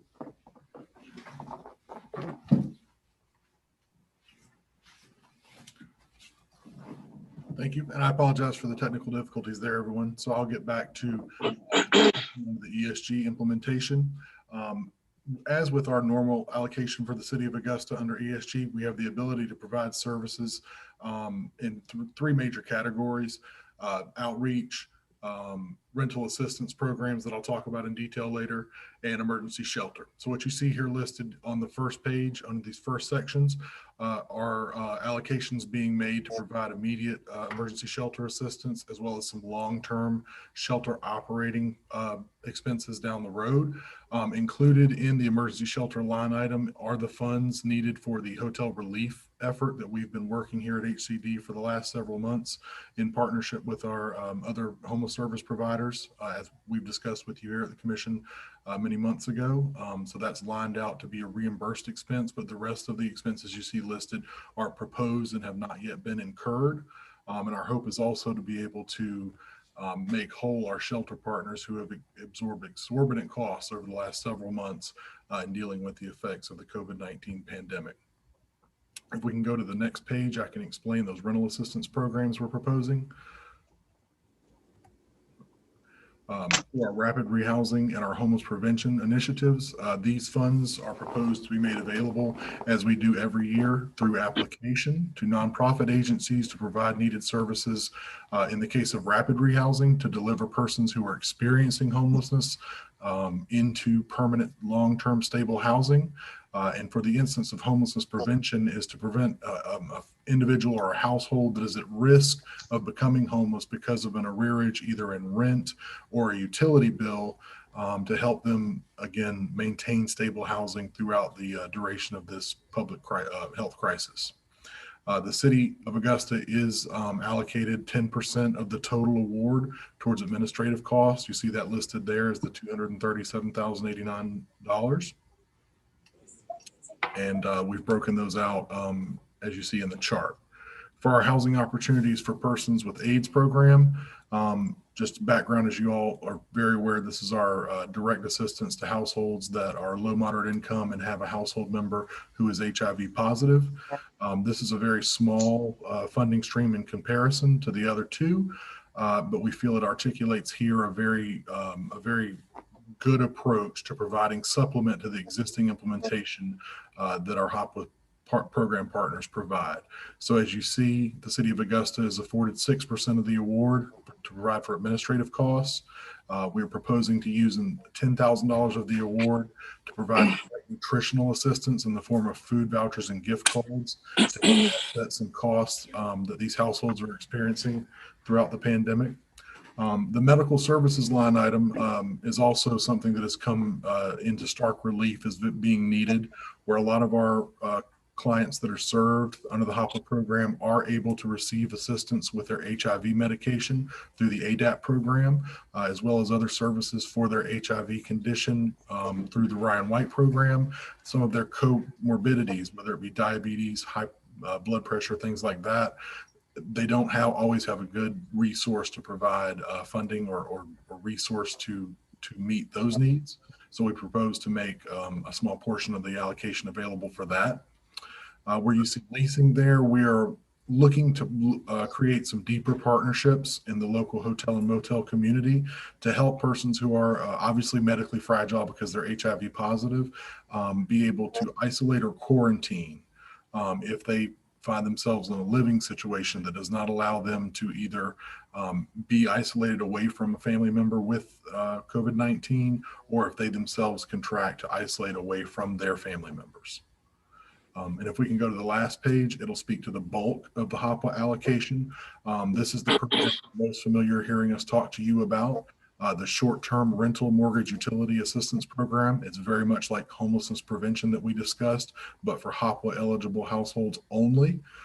This is able to help with arrearages and rents due under or mortgage and utility costs that can help these households maintain stable housing. And under the provisions of the CARES Act, we are actually able to assist these households for up to 2 years. We're normally restricted to a certain number of weeks, 21 weeks within a calendar year, in helping with these different types of bills. But the CARES Act funds are allowing us a longer runway to provide hopefully a deeper and more impactful service for these households. Thank you, Mr. Evans, for that presentation. Yes, sir. Any colleagues have any questions?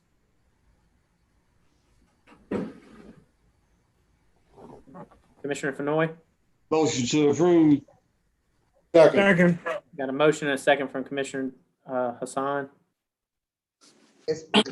Bonner, whenever you're ready to vote. Okay, that was item number 12. Mr. Clark? He's not, he's gone. He's out. Okay, Ms. Davis? Is she She's out? out. Okay. Mr. Fenoy? Yes. Mr. Franum? Yes, ma'am. Mr. Garrett? He's out. Mr. Hassan? Yes, ma'am. Mr. Sayas? Yes, ma'am. Mr. Bobby Williams? Yes, ma'am. Mr. Dennis Williams? Yes, ma'am. Mr. Marion Williams? He's out. Yes, ma'am. That motion carries with Mr. Clark, Ms. Davis, Mr. Garrett, and Mr. Marion Williams out. All right. I don't know if the mayor's ready to take over, but are we on to number 17? Yes, sir, we are. All right. Item number 17, receive as information and update on the new My Augusta 311 mobile application and web portal. Who's going to speak to this? Is Daniel Dunlap in the waiting room? Let me see for you. Mr. Lewis? Daniel Dunlap. I do not see him. Okay, we can reschedule to the meeting. Michelle Pearman's going to speak to this. Okay. She's coming in.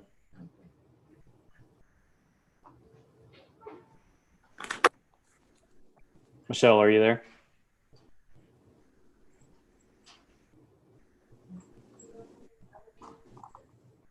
There she is. Can you hear me? Yes. Hey, Michelle.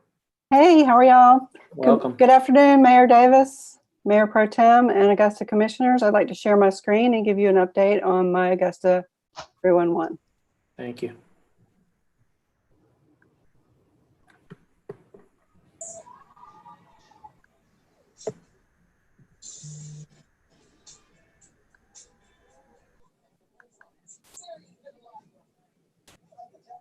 We can see it.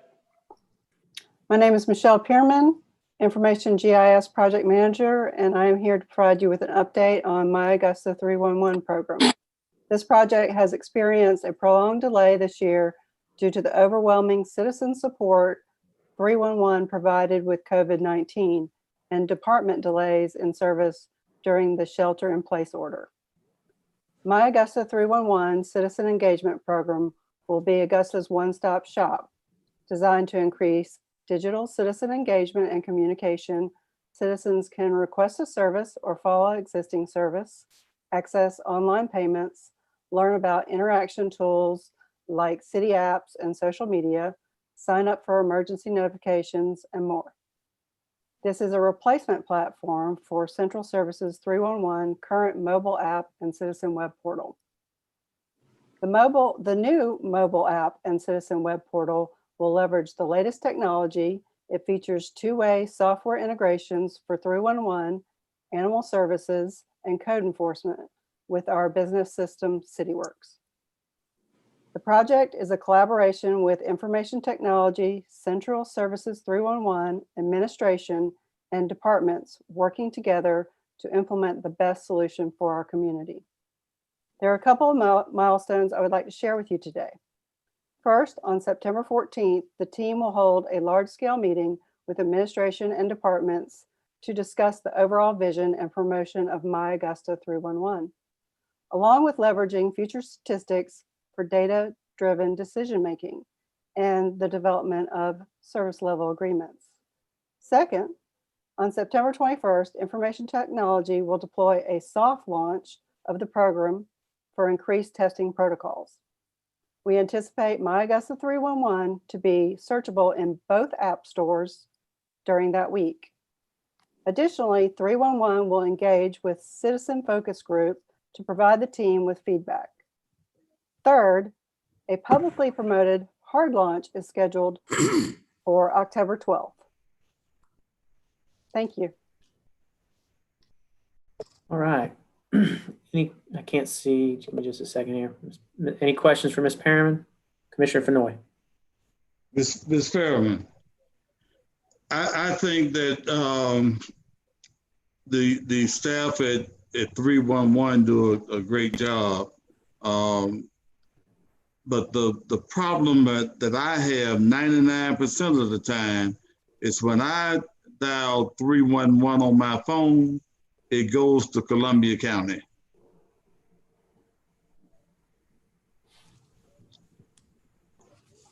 Mr. Franum, Kelly Walker's on the line from 311.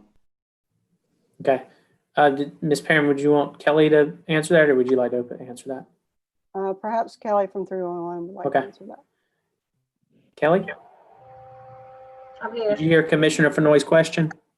I'm sorry, no, I didn't have any volume. He asked that when he calls 311, 90% of the time it goes to Columbia County, kind of understanding why that is.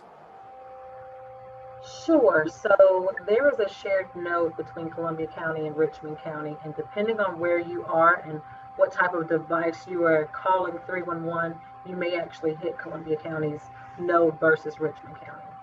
So that is why we have a memorandum of understanding and we transfer calls in between the offices. Commissioner Fenoy? I do that.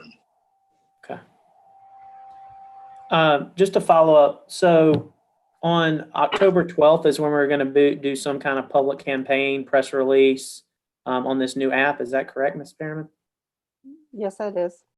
Okay, thank you. Yeah, I think it's important we do something big and try to get it out in the community for sure. Commissioner Fenoy, you got another question? No, motion to receive the information. All right. Second.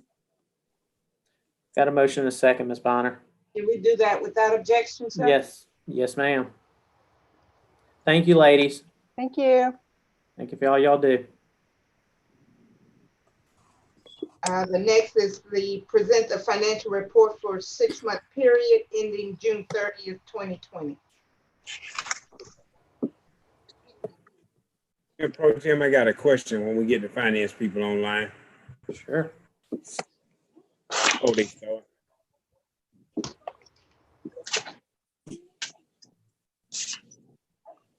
Hey, Donna and Tim.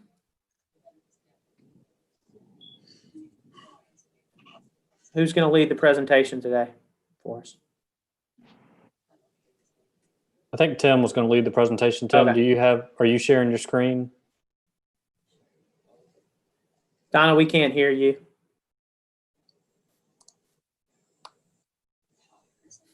There we go. Okay. Buttons everywhere. Right.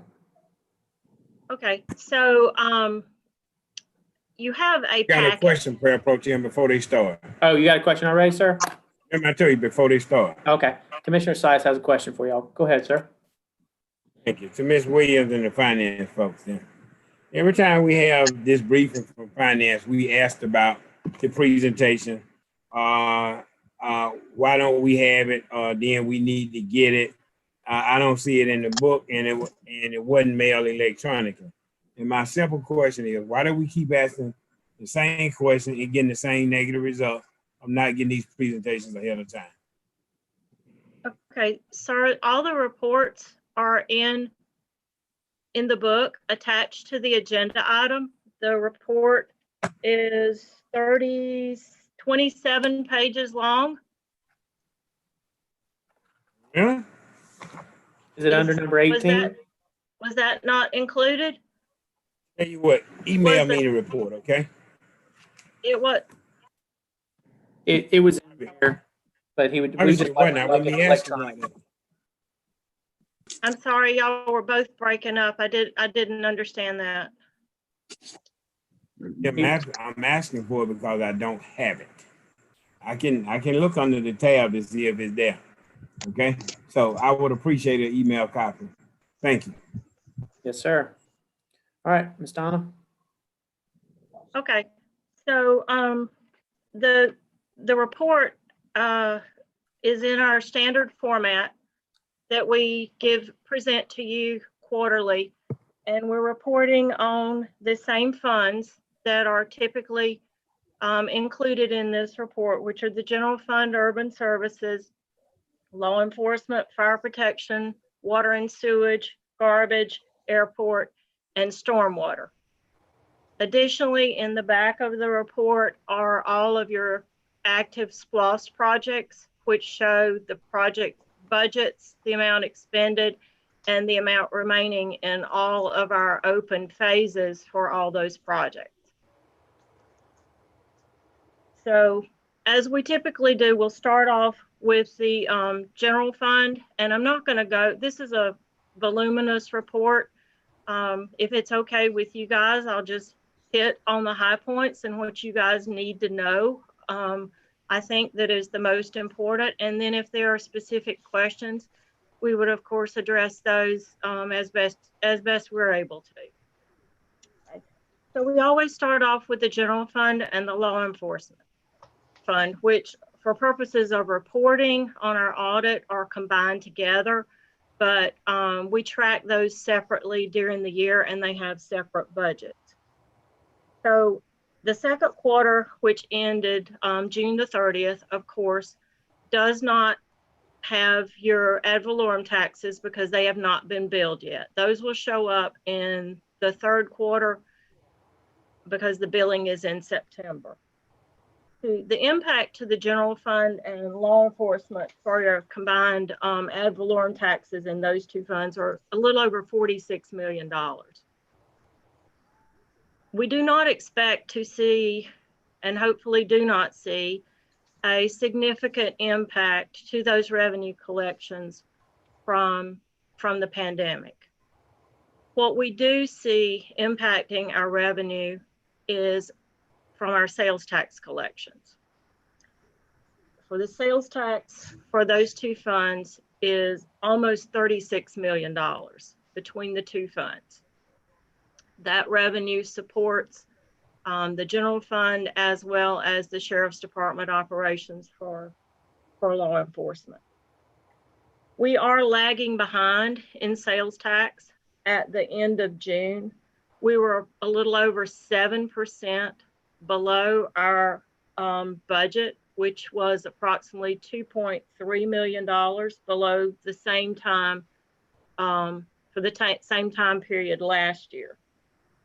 So while it is still behind, June collections actually gave us a little bit of hope that we were looking a little more like what we used to call the old normal, I guess, which is where we kind of all like to get back to. Those collections were a little over $20,000 over the amount that was collected in June the prior year. So we would hope that we continue to increase those collections, creep back up to where they need to be. If they do not, and as we now know, we will not have an in-person Masters tournament. The Masters tournament runs the gamut from the numbers we typically look at. The impact is $700,000 to almost $1 million worth of what we call the April spike. Obviously, we hope to make at least a portion of that up with the tournament rescheduled till November. Now that it is not an in-person tournament, you will not see that significant a spike if you see much of a spike at all. So that being said, and we'll know how accurate our projections are about for this year sometime in early next year. But the numbers that we are working with right now indicate that we could be $4 to $5.5 million short on our sales tax collections. Using the data we have now, it lends you to the bigger side of that range as collections come in and we have more months to add in and can see a trend and have a better methodology to average and to do projections. Hopefully we will move towards the lower end of that range. Our expenses are about 1% or so less than they were this time last year. Even looking at the impact that we have had from increased level of expenditure due to COVID, particularly the PPE, hazardous pay. We're looking at increased medical claims. We've been down that list with most of you before. So at the end of the year, as we stand right now,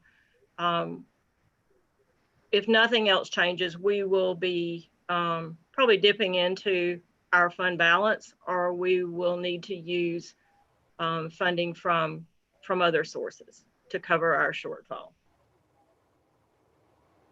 Moving on to urban services, it is impacted by sales tax, but to a smaller degree, and hopefully that will be offset maybe by the increase in the digest, because the digest in urban services for 2020 did increase over 2019. In fire protection, your ad valorem taxes and your insurance premium taxes both show up in the third quarter or the very beginning of the fourth quarter, depending on when the state sends out the insurance premium tax funds. The expenditures at this time are below the halfway point at about 40%, whereas normally, it would be very close to 50 at this time. Our water and sewer fund, of course, our revenue in that fund is fairly seasonal. Obviously, if you have more rain, as we have had, your revenue goes down somewhat. Also, the service cutoffs were suspended due to COVID and have just recently picked back up, so that you would expect to see in the third quarter that some of those past due bills are now remitted and that revenue would show up. It's just been delayed. For your garbage bills, those go out on the tax bills. So once again, that revenue will show up in the next presentation. And for the airport, it has suffered greatly from, it was one of the worst hit areas besides probably the hotel motel tax. Their revenues are only 23% of what they have anticipated. So hopefully that those will begin to recover as well. But at this point, I don't think, well, nobody knows exactly what is going to happen. We have to continue to adapt to the situation, because it pretty much changes monthly. The next, beginning on about page 6, are the individual revenue and expenditure statements that are typically provided, followed by the 2 graphs that show you your sales tax information. Those are on pages 15 and 16. If you are looking at page 15, the red bar, which is 2020, you will notice what I said about June. That is actually the first month where the 2020 bar and collection exceeded the same corresponding month for 2019. So we would we would love to see that graph continue as the sales taxes hopefully begin to pick up. Page 16 is the same. It just shows last year and this year. And then from then on out, you move into your individual sales tax phases and all the projects that are listed within those phases. So at this point, I'd be happy to address any concerns. And thank you, Donna. And if we could definitely get this electronically, because when you said the red graph on that one page 15, like you can't tell what color what on that. So please send us that. I have two questions. Based on sales tax revenue, SPLOS 7, when would that collection be completed in your best estimate? We have projected that as December the 31st, 2021 as the ending date of the collection. And we typically do a vote like a year in advance of when it ends, correct? Just in case it fails, so we can do another one so we don't have a lapse. Is that correct? That has been the methodology that we've used. Okay. And then my second question is around stormwater. I see that, and I lost the page now. I see that we brought in 100 and something thousand more than we did last year, about 120,000. My question is, why is the capital projects carry forward amount? Why do we not use that within the period? I mean, the year, and I mean, we brought over 1.7. And then this year we're bringing up 1 point. Like, why are we not using that money instead of? Those are ongoing projects. As you know, they're typically large projects. They don't get completed within a year, but you have obligated funds towards those projects by means of issuing purchase orders. And so that's what you see in that category. It's not the same project that gets carried forward from year to year to year, but that's the placeholder for those obligations that the city has put out. Gotcha. Okay.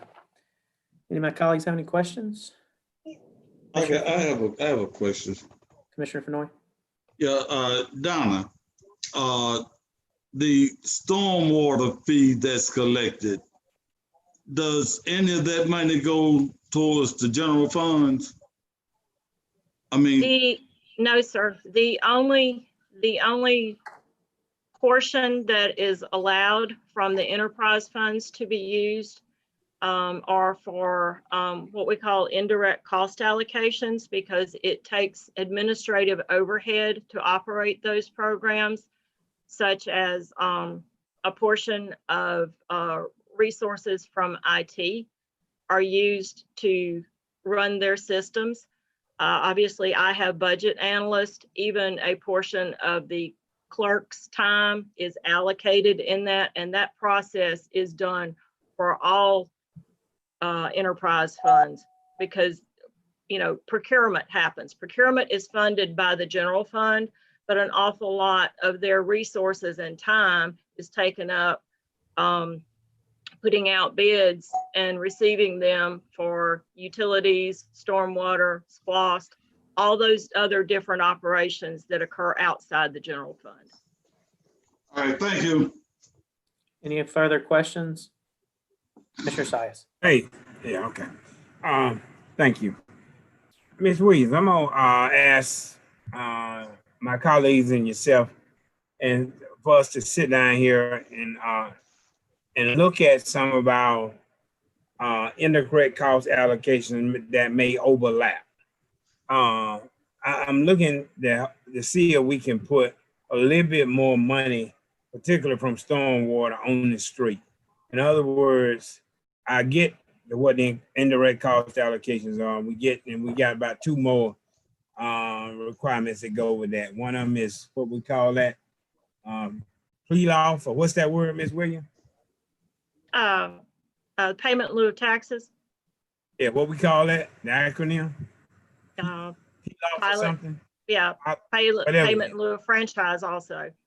and then we have one more. I'm looking to see if we can see where one program may be overlapping the other. And if you got these folks doing these jobs, it may not come out of anything, but it's seriously worth looking at to see where we have these funds that overlap the administrative fees, and we can streamline that and put a little bit more money out there on the streets. I'm gonna be requesting the finance director the finance chair to set up something so we can just talk about that, 2 or 3 of us, along with yourself and whoever, so we can kind of get an understanding of that. Is that okay with you, Mr. Finance Be Chair? happy to do that. Yes, sir. If I could offer that, that exercise and that allocation process is done by an external firm.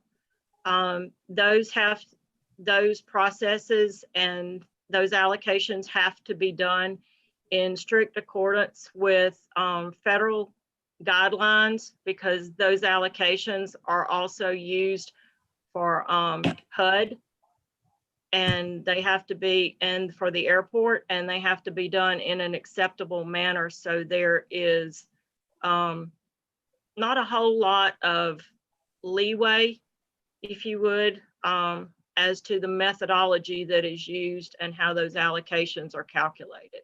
But we'd be more than happy to discuss that subject. There is some leeway, Ms. Williams, because just before I came on the commission, we changed the percentage of one particular I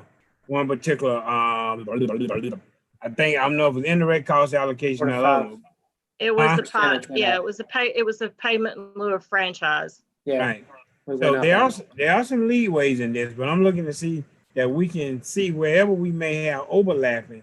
And like as I mentioned earlier, particularly in the stormwater and stuff surrounding engineering, that we could do some things that if there's overlapping payments for the same service, we should be able to streamline that a little bit. I'm not saying we don't need to pay it. That's not what I'm saying. What I'm saying is we can look for some efforts to streamline that. And so I'm gonna ask the finance committee chair to get that conversation started and get it started quickly. So we may need to incorporate that in the upcoming budget. Thank you. Thank you. Ms. Bonner, I think we've lost our quorum Okay. based on what I'm saying.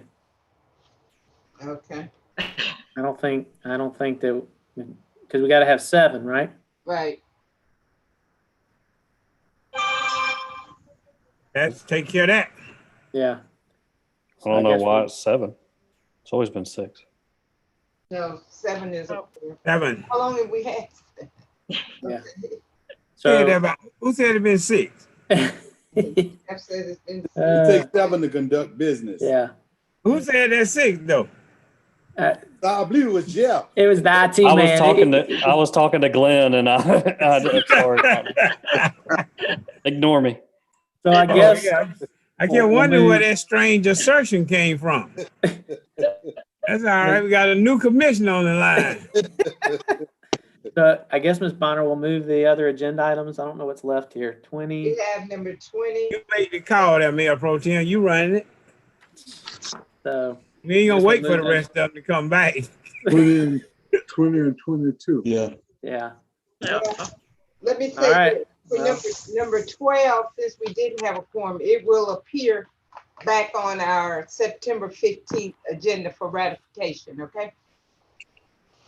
Okay. All right. Well, thank y'all. Mayor, I hope you had a good day. I think you did outstanding. Living the dream over there, man. Wait a minute. Was the mayor in? Were you in when we did 12? Were you here We when had you a did 12? quorum at he that was time. here. Okay, He was here so for we had a 12. quorum for number 12. Okay. Nobody, if I couldn't vote on it, then I ain't gonna say I was there. I was a ghost. But just don't let Man, it we had a again. quorum on that one. Yeah. All right then. All right. Well, thank y'all. Meeting's adjourned. Y'all have a great day. Thank you, Mayor Pro Tem. See y'all.